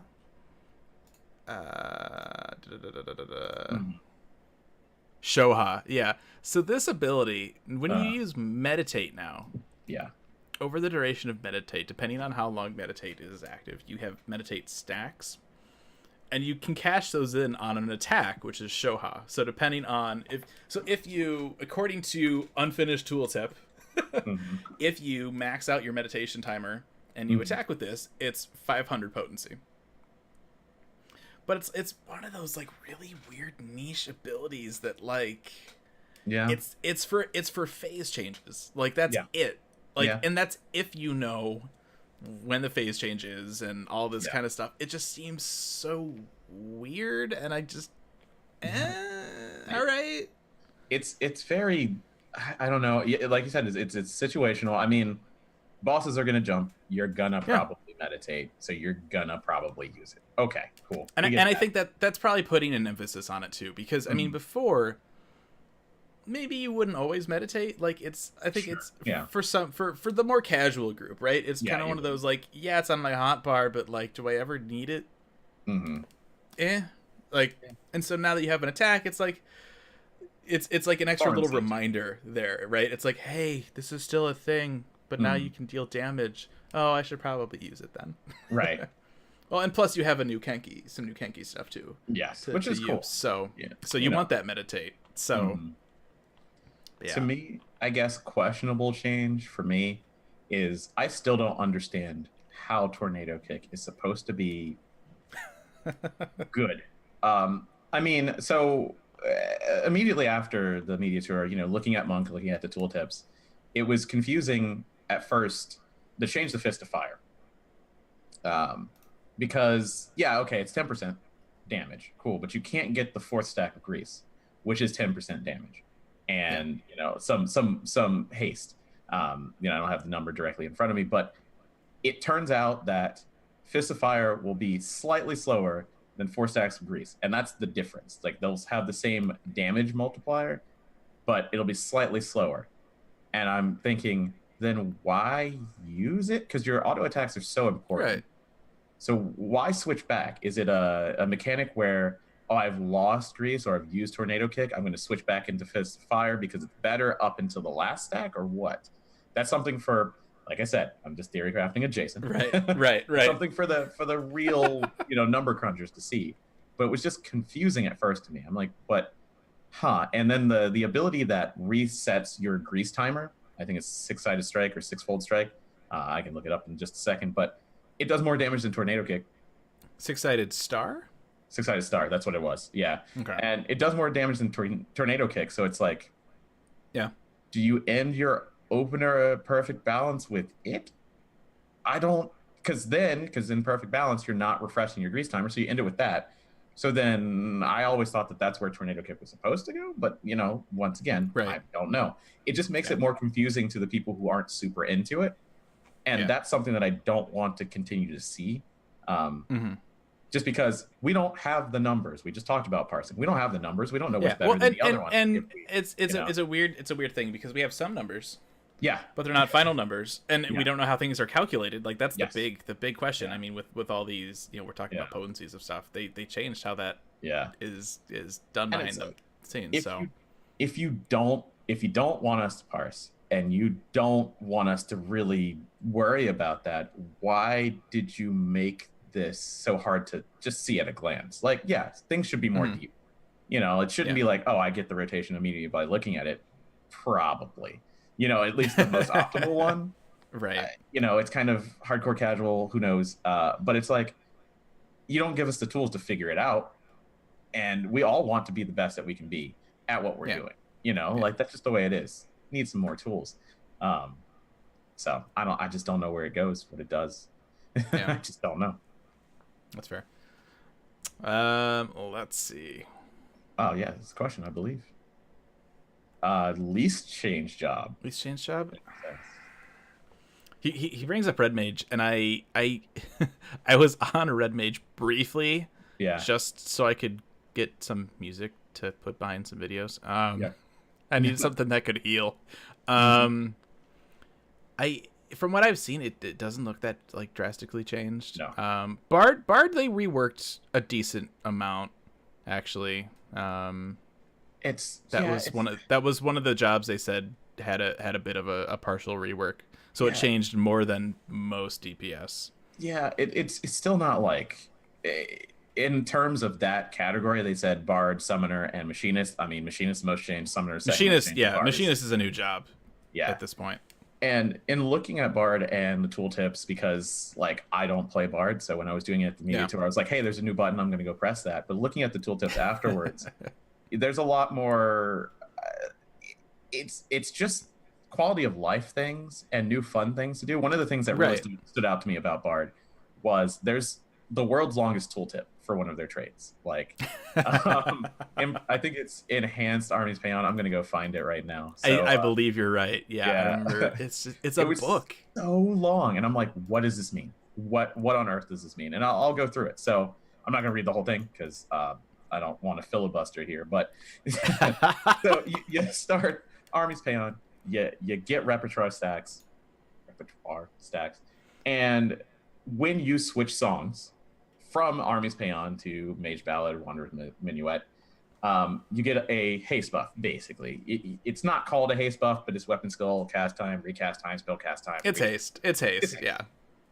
For 10 seconds. So it goes up the number of repertoire you have. And then I saw that there was another buff that if you don't switch the song, like if you don't switch and activate the buff, it gives you the secondary buff that does nothing, because I couldn't find what it did, for 30 seconds. And I'm like, well, why do you need that? But what that is actually for is for the boss jumping away. Or if you mess up or something. Yeah. It's basically like on Ninja, it'd be like the equivalent of if the bunny pops up on your head, but like hands you a scroll, and he's like, just kidding, here's this. Yeah. It's dangerous to summon bunnies. Yeah.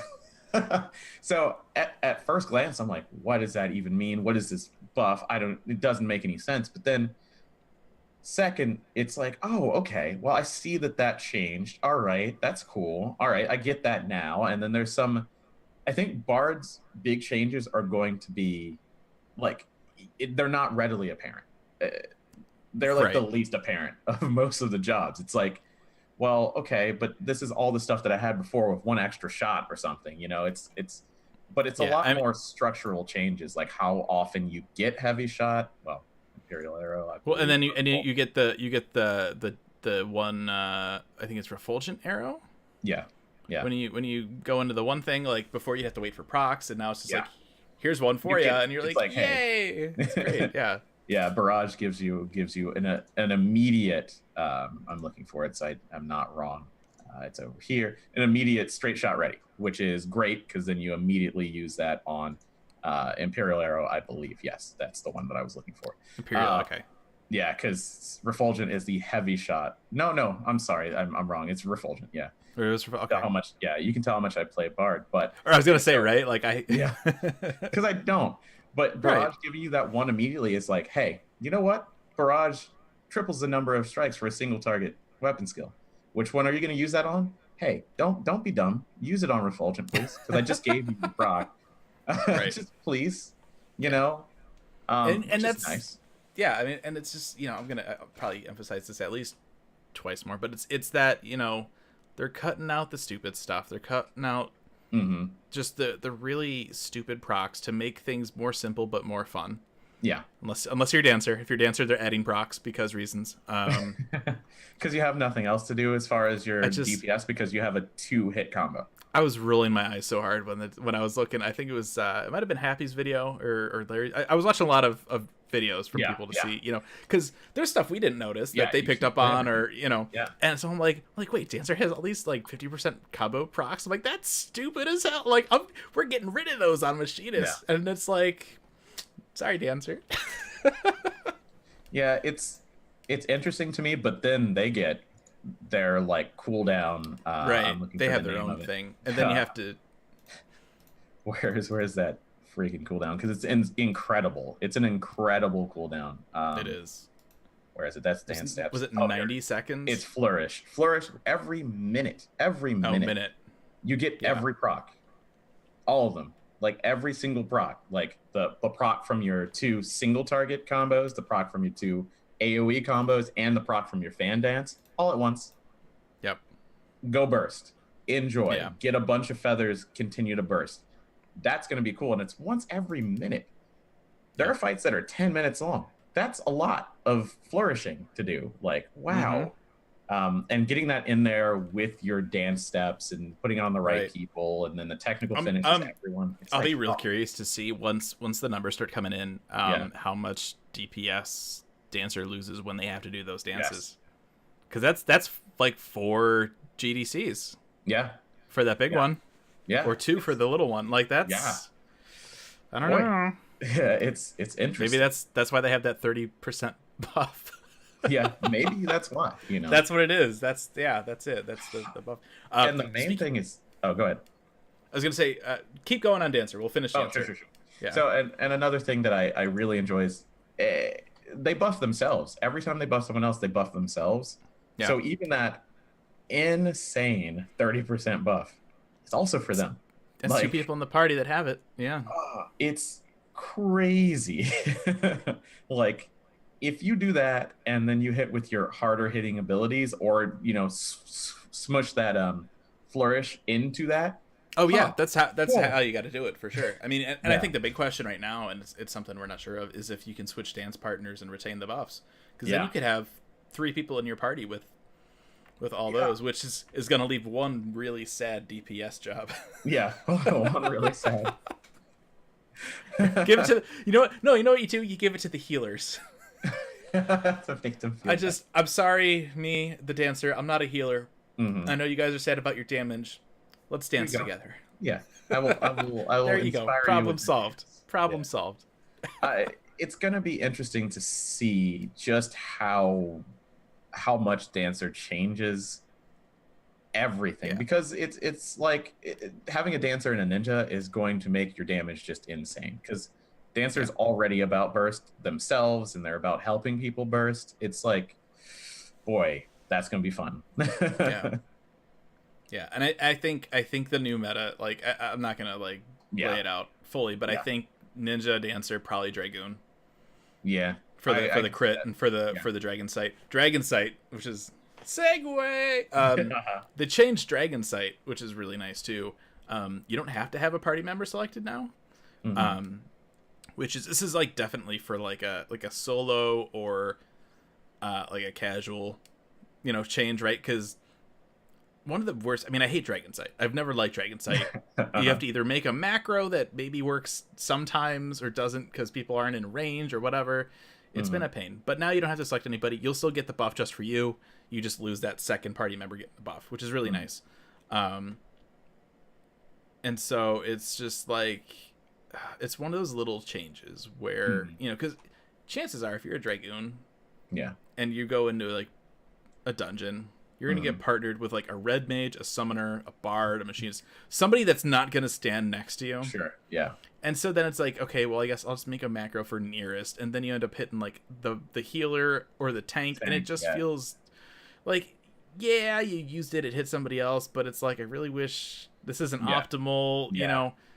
Yeah. And so just that little change, like it's more of like a super casual thing or like a solo thing where it's just like, I just want to hit the buff. If someone's near me, great. But the idea of like having to target somebody else, then using it has always been terrible for a DPS job.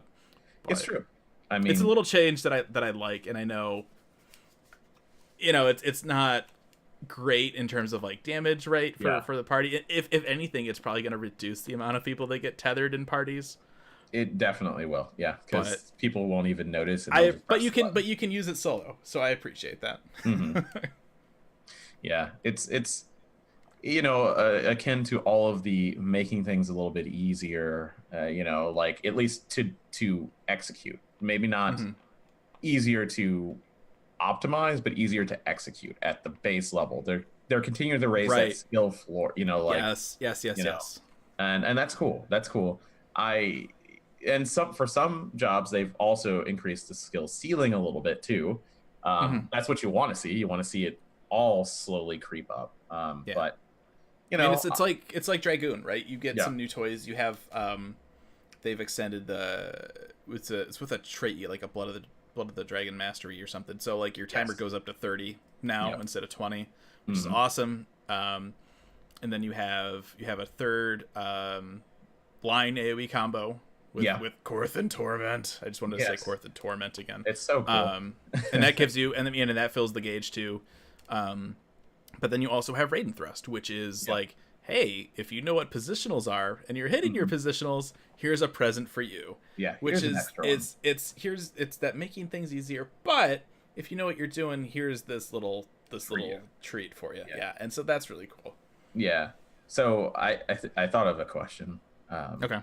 And I'm going to frame it in this way. So let's say, you go in Shadowbringers, you start raiding again, right? In my group particularly, we have a system where you pick 3 jobs, right? First is your main one. Second is, secondary. Third is whatever. That's the gear that you get. Sure. Right now, if you had to pick, what are your 3 in order? Like, what do you want to play the most? What do you want to gear the most? We just had this discussion. Well, kind of. I'm still torn. 1 and 2 is Dragoon and Machinist, or Machinist and Dragoon. I don't know the order. Yeah, it's hard. I right? think that'll be the eternal question. Sure. Yeah. And then the third one. What is the one that just normally doesn't? You're normally like whatever. But what has snuck up to the third? I think it's still Samurai for me. Still samurai. Yeah, I mean, that makes still sense. samurai. I mean, Yeah. I'm all about giving Dancer a try, but Hmm. just from what I've seen from it so far, one of the things that I've loved, and I said this earlier, one of the things I loved about Samurai is everyone's like, "Oh, this is terrible. It has no utility," and blah Hmm. blah blah. He has no utility, which is fine because he has some nice damage, and all of these job gauge things you can fill them up partially. There's no timer on them. Yeah, that's You true. could be logged in for an hour, you could be logged in for weeks, and your Kenki gauge won't deplete if you're in an area. And I love that. I hate Yeah. stance timers. Hmm. I just like if I'm a DPS, I want a DPS. I don't want to have to buff anybody. I don't want to have to target somebody to buff them like with Dragon Sight, right? I Yeah. just want to do DPS. And that kind of mentality is now in each role. If you're a tank, you're tanking. Like, yes, we know you want to do TPS and stuff like that. We'll change some things around. You don't have to worry about lower and things. Like, you're tanking, but you're doing damage. Healers, you're a healer. Yeah. Heal. Yeah, I get that. Range DPS. Yes, traditionally you've been kind of the non-existent support role, but No, you're more. your icon's red. You're a DPS. Therefore, DPS. And I love that change. I think that's Sure. that's something that I'm really excited for. I mean, not everyone will agree with me, and I'm very aware of that. And that's but fine, you know. yeah, and that's fine. But yeah, I think for me, like Dragon Machinists like are tied, and then Samurai. I think just because I've already got it leveled up and I've enjoyed it. Yeah. I've always kind of liked the Samurai aesthetic. Yeah. So Yeah. I those think are my three. if I have to pick literally right now, because I asked the question. It's definitely Summoner first. It's not. I don't know that that's ever going to change. I don't know that they can that's fair. ever ruin Summoner for me. Even when it was like we had MP issues, like Final Coil, like I don't care. Doesn't matter. Second, it's probably Dragoon, because I've been a Dragoon in Raid before, and I really enjoy that long combo playstyle. Like I love that. I love that. Move around, do your combos. All right, now you get an extra one. Cool, go to the next one. And now you get Raiden Thrust. Yeah, elusive jump. I just love it. I don't know why. I love walking forward, jumping, spinning, and then elusive jumping to go forward and turning back around. Like it's just this one of my favorite to fights that I and this was like End of Heaven's Word or like Beginning of Stormblood, Shiva Extreme. Sure. Because it got to the point where I had farmed it. I usually don't like go hardcore and like primal farming and stuff, but for whatever reason, like I was in a group and we did a lot of Shiva Extreme, and it got to the point where like my rotation and the timing was perfect to elusive jump back into the center after the rings, and it just felt so good. Like yeah, it's one of those fun high skill cap type of things. If I have to pick third, and this is where I'm going to surprise my static and myself, it's Gunbreaker. Oh, okay. Because I never. We haven't actually talked that much about Gunbreaker and it's yet. a good segue. I just thought about it when I was about to say it, but Gunbreaker, I mean, it's a tank. It's hard to evaluate it just from the tooltips. Like I don't know. It's very interesting in that it has the cool kind of trigger-like mechanic. So they have their first combo, which is 1-2. The second hit of it gives you a barrier, which is interesting. Is Gunbreaker the barrier tank? They don't have many other barriers, so I don't know. Right. I don't think they have any other barrier. But you rotate through 1, 2, 3 so often that it's going to be up a lot. And then their second combo is gated by a cartridge from their job gauge, so you have to do that to start. But then every hit has a off global cooldown to weave in, reinforcing, just like we were talking about, reinforcing the weaving aspect of Final Fantasy 14. Because a lot of people who start playing 14 look at the GCD and go 2.5 seconds. That's so long. Like this game is so slow, but it doesn't really tell you that you're going to be doing off GCDs. So it feels more like 1.25 seconds if you have something to weave in all the time. So I like that, and I also like trigger mechanic. Also, I'm a big Final Fantasy VIII fanboy, so like that helps. Sure. But I really want to see kind of hands-on where it fits into it, because it's super interesting to me. Yeah. But yeah, that would be my third, definitely. I did space out a little bit there. We were just talking about elusive jump, and I had the Dragoon map open that we put together. I forgot to put elusive jump on it. Oh. I was like, I'm looking at this. We're like, yeah, elusive jump is so cool. I'm like, wait a minute, is it still here? It is. Yes. Okay. Yeah. It's like right after we put this stuff, I had a friend of mine. It's like, did they get rid of Dragonfire Dive? I'm like, did they? No. It's okay. I mean, forgot to. I think every job had something between 40. I think the most was Summoner, and it had like nearly 50 tooltips. We had to make 2 maps for Summoner. And like everything else was between 35 and 40 something. So yeah, we missed a couple, and that sucks. We're continually adding them so that we're accurate. But it's funny because Monty in the chat is actually our tank. And when I said Gunbreaker, he's like, I am shocked. Yeah, I know. I don't know, man. You take a break, Monty. You level whatever you want. No, no, I'm not main tanking. I'm not actually going to switch to tank. That's my. You got this. You're fine. Yeah, I want to try. I want to try Gunbreaker for sure. And the way that they've changed things to kind of simplify the tank role.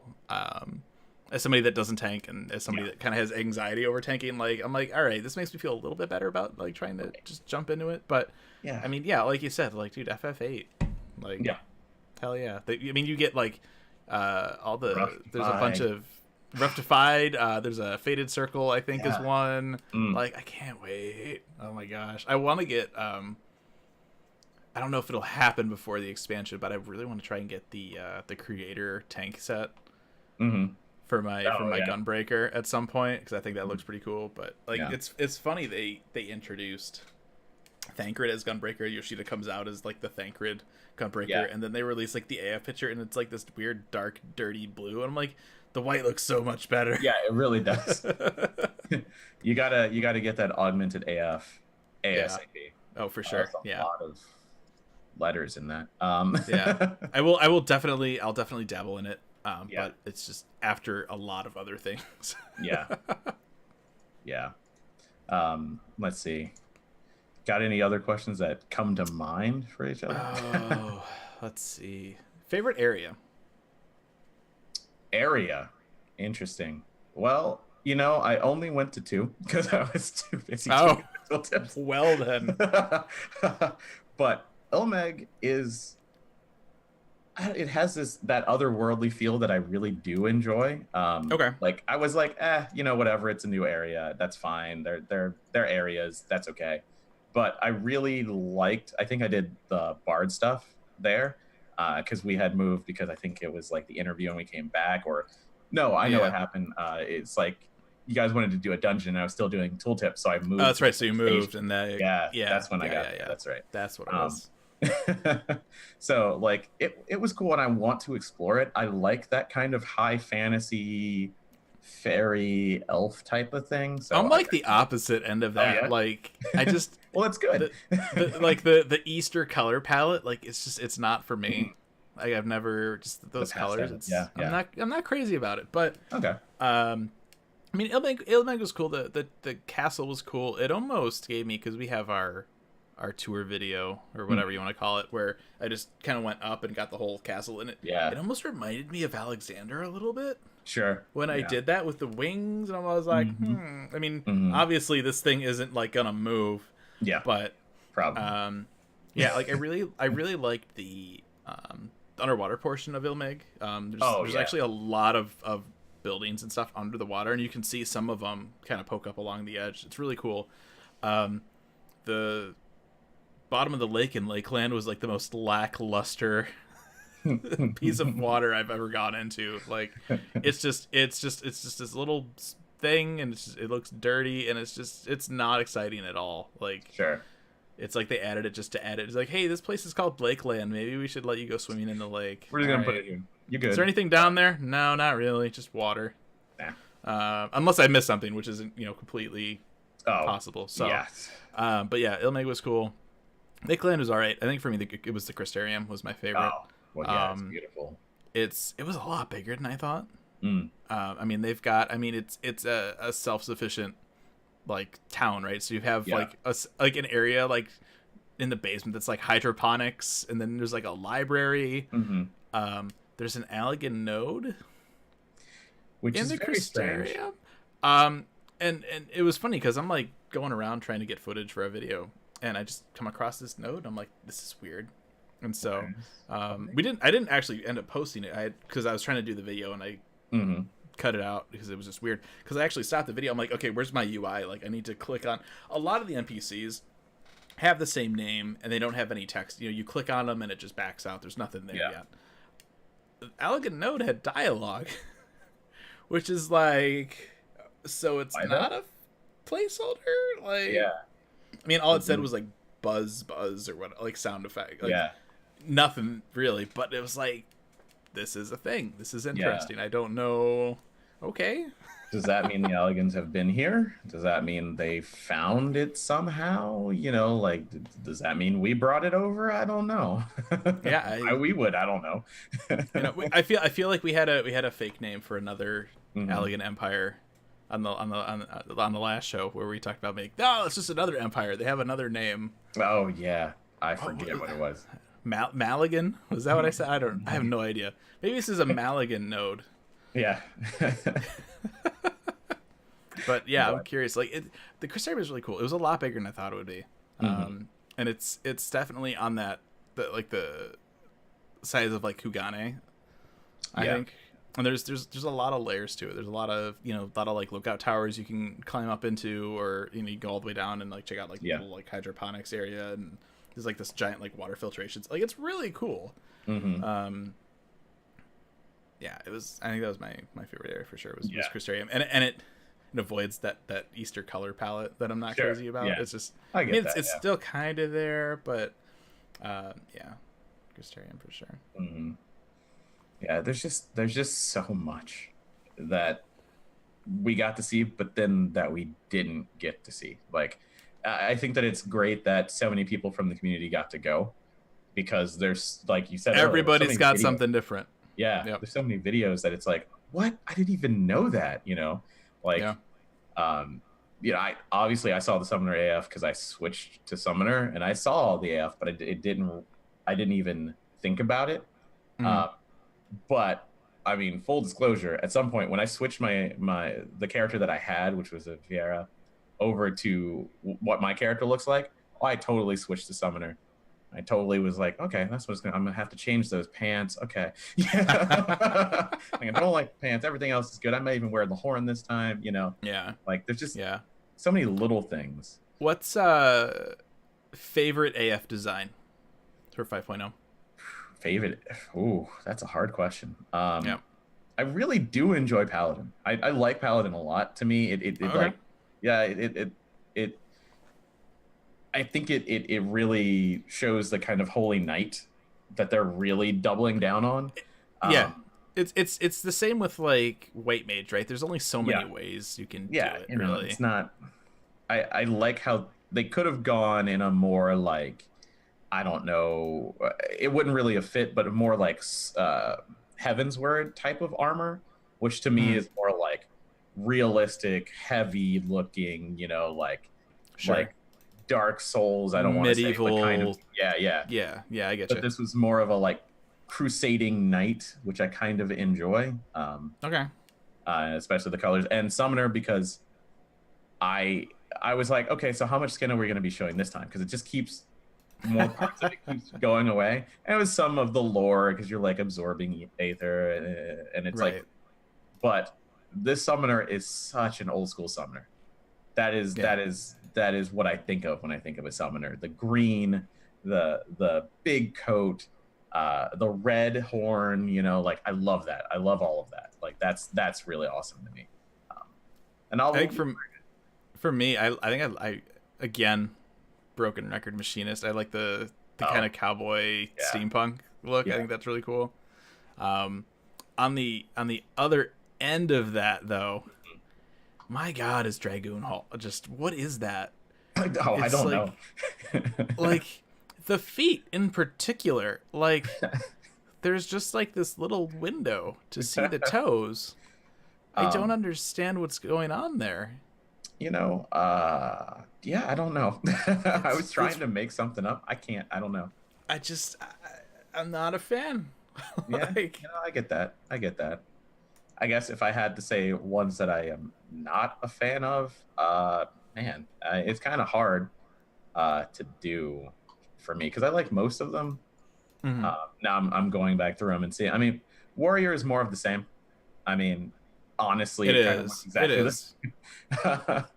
I really like Samurai. I don't know why. I just like the coat look, the coat Samurai. Like Okay. I just like that kind of duster Samurai look. Yeah, And then- it's weird. It's like almost like a, I don't want to say like a Western, Yes. right? Because Western samurai is weird. Yeah. But yeah, like I No. think for me though, like I and this might be coming from more of like an 11 background. I like a slightly more heavy armor on my Sure, samurai. yeah. So like Mhm. the what gear set was that? Genji, the first Oh, Omega set for samurai. Like if I could get one piece of armor from Savage, it would be that body piece from Yeah. X Death for samurai, because I want to Yeah. be, that's like my favorite body piece. Kind on of like samurai. the Sengoku Samurai, like back in the day in the like 1600 Samurai instead of the 1800 Samurai, which was Right. like, yeah. And I get that. Yeah, definitely. Yeah. The The face mask isn't doing it for me at all. Like I just yeah. it's not my thing. I tend to ignore all headgear because I'm like, I'm just gonna wear That's glasses. fair. That's fair. I mean, the machinist hat, like it's cool. Yeah. Like my real question is can you bring the goggles down? Is there a visor command? That's That I mean, is the a original machinist AF was awesome because he had the goggles and then you could Yep. visor them and put them up, and everyone's like, "This is so great!" Yeah. And then like none of the other machinist AF goggles did that, and it was really sad and Mhm. depressing. to me, like Red Mage usually is like the stylish one, and it's more of the same. But what really sticks It out to me is. is the blade itself. Like, that thing looks blinged Mhm. out. Like Yeah. all of the like gold leafing on it is really nice. The focus, I don't know what that is. It's a big giant thing. Like what is that? I don't.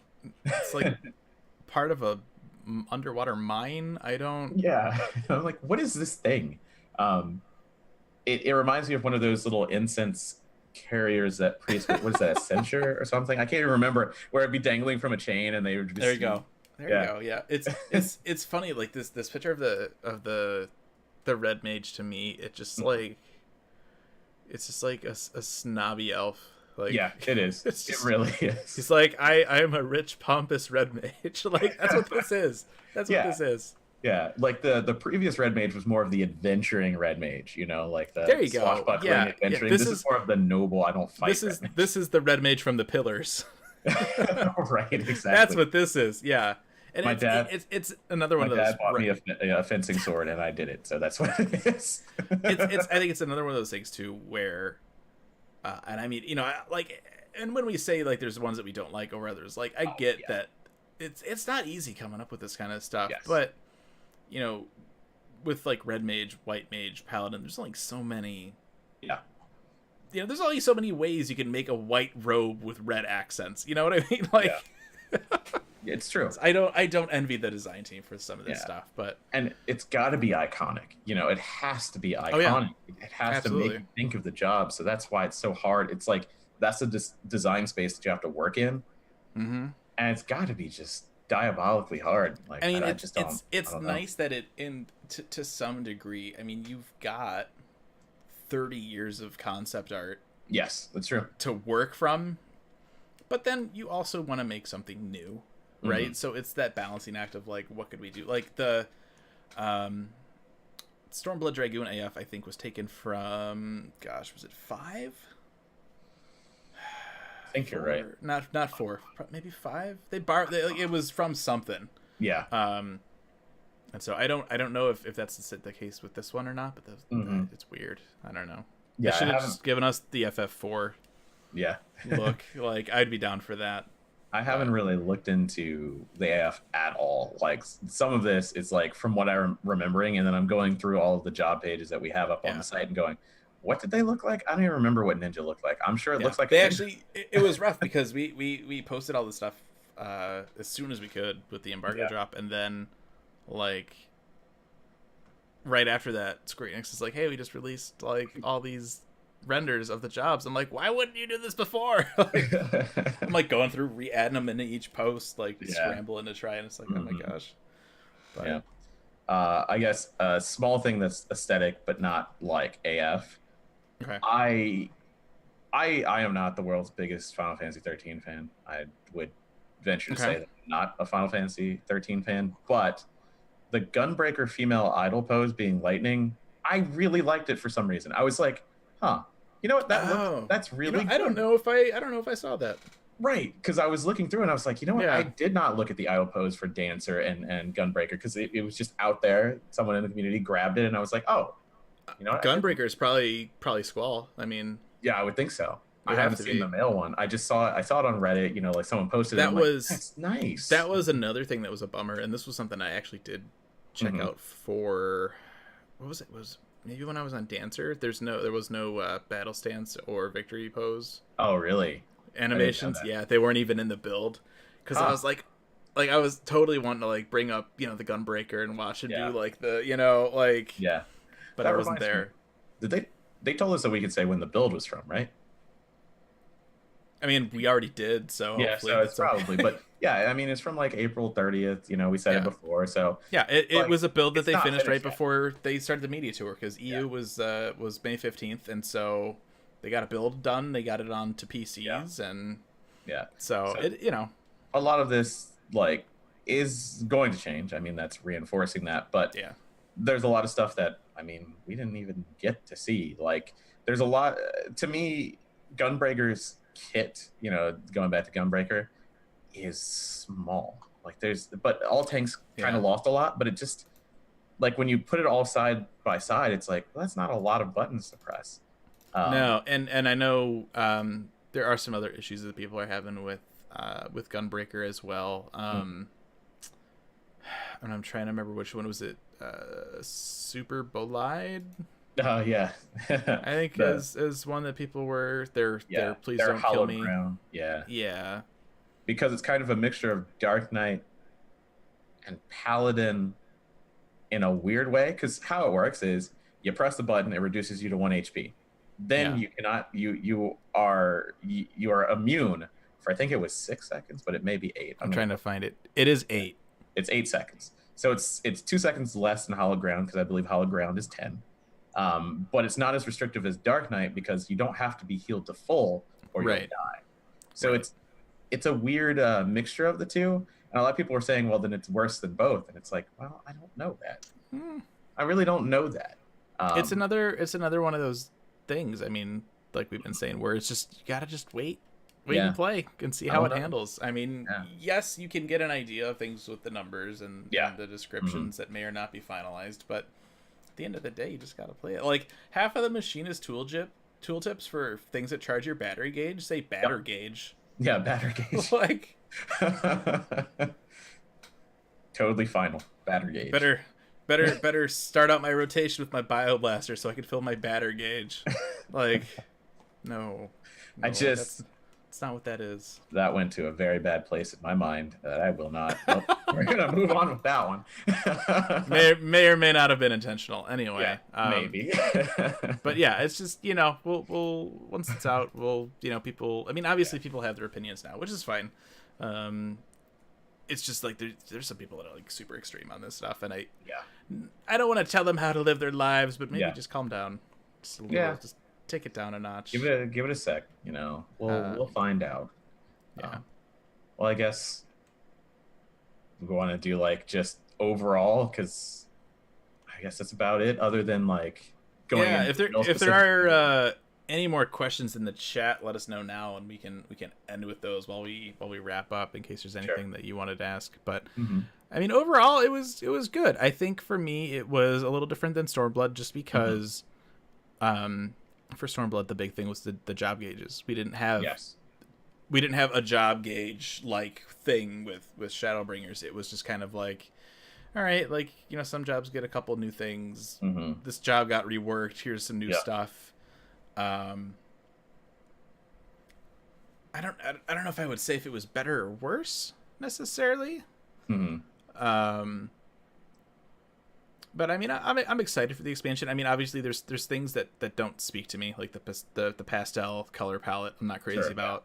I am cautiously optimistic about the narrative, though I'm still worried it feels like a sidestep from the actual narrative. Right. And that concern isn't going to be done until I beat the MSQ for 5.0, I think. So we just won't know. Yeah, it's just one of those things. But I mean, overall, like, I think it'll be fun. I think the way that they're handling things, like, a lot of people are like, you know, I said one of my favorite things was like how they're simplifying the jobs, and like one person's like, "What are you talking? Like, what? Like, that's one of your?" I'm like, "Yeah, because it's just it's a game. You're supposed to have fun playing games, right? So they've simplified some stuff. They've taken out the stress points, and I think it'll be a lot of fun to play. Obviously, you're gonna have your min-maxers, your perfect rotation people, your hardcore players that are, you know, gonna be happy or unhappy and pick this thing apart with a fine-tooth comb. But I mean, at the end of the day, what I played was really fun. Even, you know, I'm not parsing like machinist, but it was fun. Like, it was I liked the different weapons, the different abilities. You get a mech now. I hope they changed the mech a little bit. His summon animation is actually kind of long, so he doesn't actually attack for like a good 4 or 5 seconds after you call him out. So that's a thing. A little bit of a waste. So I don't know. I'm sure. There's going to be adjustments to everything anyway. Sure. Yeah. But overall, I had fun with it. I'm looking forward to it.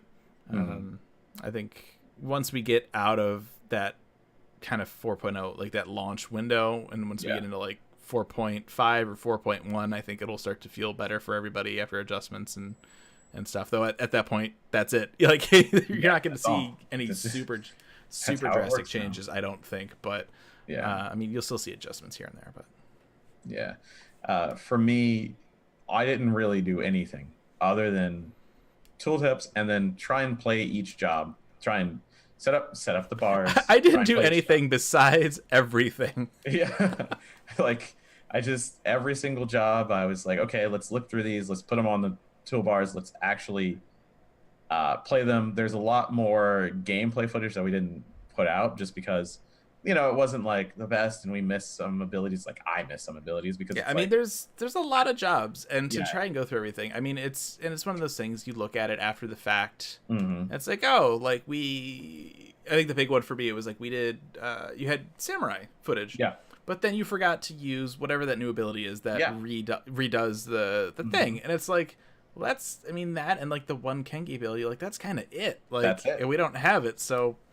Whatever, you know, somebody else will probably have it anyway. Like, it's fine. And so it's doing all of them averages to something like 20 minutes per, like, because there was 14 that I did.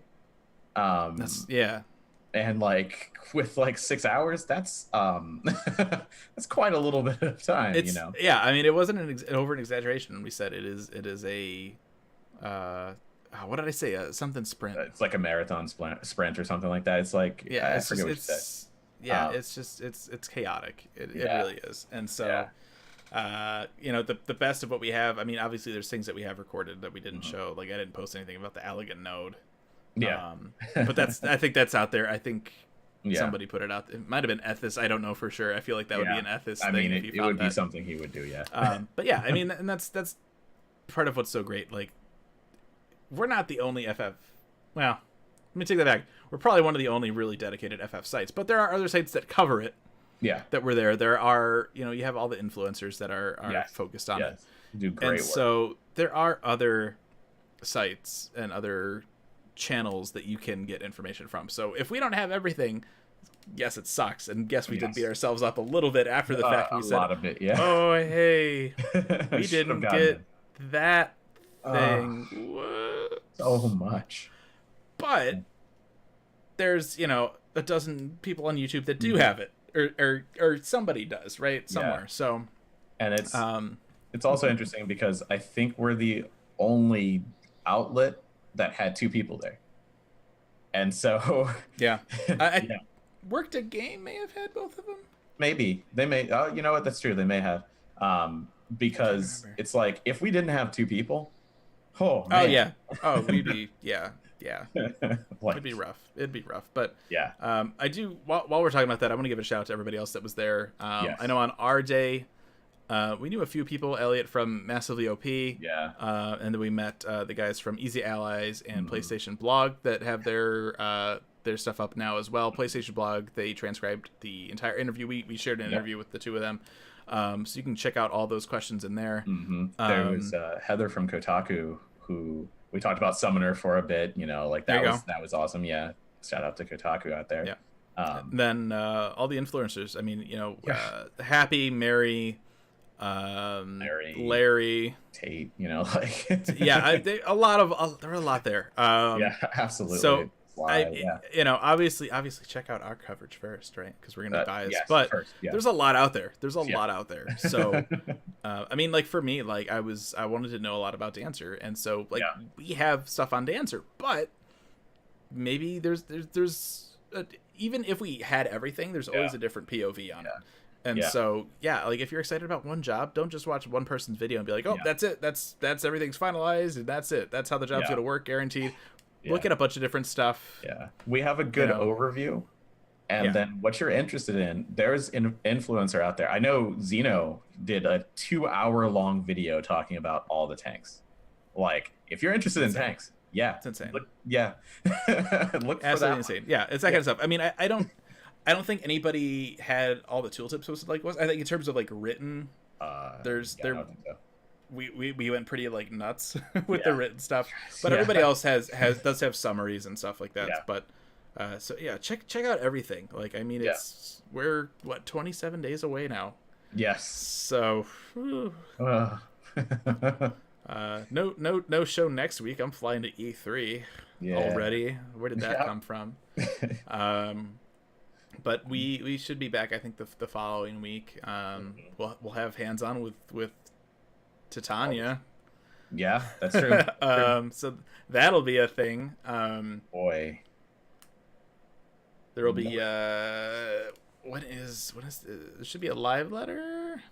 Yeah, I think they said they were doing a live letter. I think I just saw it on the 14th. So the day I fly back, there's a live letter. So good. I'll have to watch that after the fact probably. But yeah, so we'll have a good amount of stuff to talk about on the 15th. Yeah. So yeah, lots of stuff. Just so much. All right. It was such a sprint getting it all out too. Like we were up to like 2 hours before the embargo dropped. But we did it. We did it. The whole team. I want to give a shout out to everybody. We had a lot of help. A lot of help behind the scenes. So big shout out to everybody that helped with that. Make sure to check it out. We have the overview post up on the site that links to everything else. I mean, otherwise, I'm sure you've seen all of the tweets and the Discord alerts, and you can just look at our front page. And it's we posted a lot. There's a lot there. There were 20 posts. Yeah. Maybe 20, 21. There were a lot. There were a lot of posts. I'm like, I know I wrote 14 of them. That's the only number that I know, because by the end of that, we did the Stormblood stuff, and then we grouped that. I'm like, let's do it a little differently this time, because otherwise you'll have a giant book to go through for each. Yes, exactly. Roll. I think it was a good idea. And then I think the overview last time we had just the area and dungeon crammed into that. I'm like, I'm gonna do one for each thing, and it's like the more I'm working on it, like the more work I'm making for myself. So I'm like, now we'll do this over here, put this over here, and but yeah, it worked out well. Yeah, and I guess let us know, if this is the style that you enjoy. A lot of people like articles better than videos. Like, let us know. You can't watch videos at work all the time. Yeah, exactly. So I don't know. Let us know. All right, that is gonna do it for this episode of Aetheryte Radio. Thank you for Brin, who's not here anymore. Yeah. And to Aldianaux for joining me today. If you want to email us, you can do so aetheryteradio@gamerscape.com. Questions, comments, feedback. You can also tweet at us at aetheryteradio and at gamerscape. You can hit us up on Facebook at gamerscape, and you can join us on our Discord, discord.gg/gamerscape. No show next week. E3, travel, all that stuff. Show after that, we're going to have hands-on with one of the new primals. or trials at least. Primal. I don't know. We'll see. Yeah, We'll find whatever out. it is, yeah. One of the new trials we'll have Titania at E3. We should have some interview questions as well for you guys there as well. And then after that, it'll be just another couple weeks until early Shadowbringers. access. Yeah. So, woo! It's coming. It's almost here. All right, guys. Thank you very much for tuning in. We will see you later. Goodbye.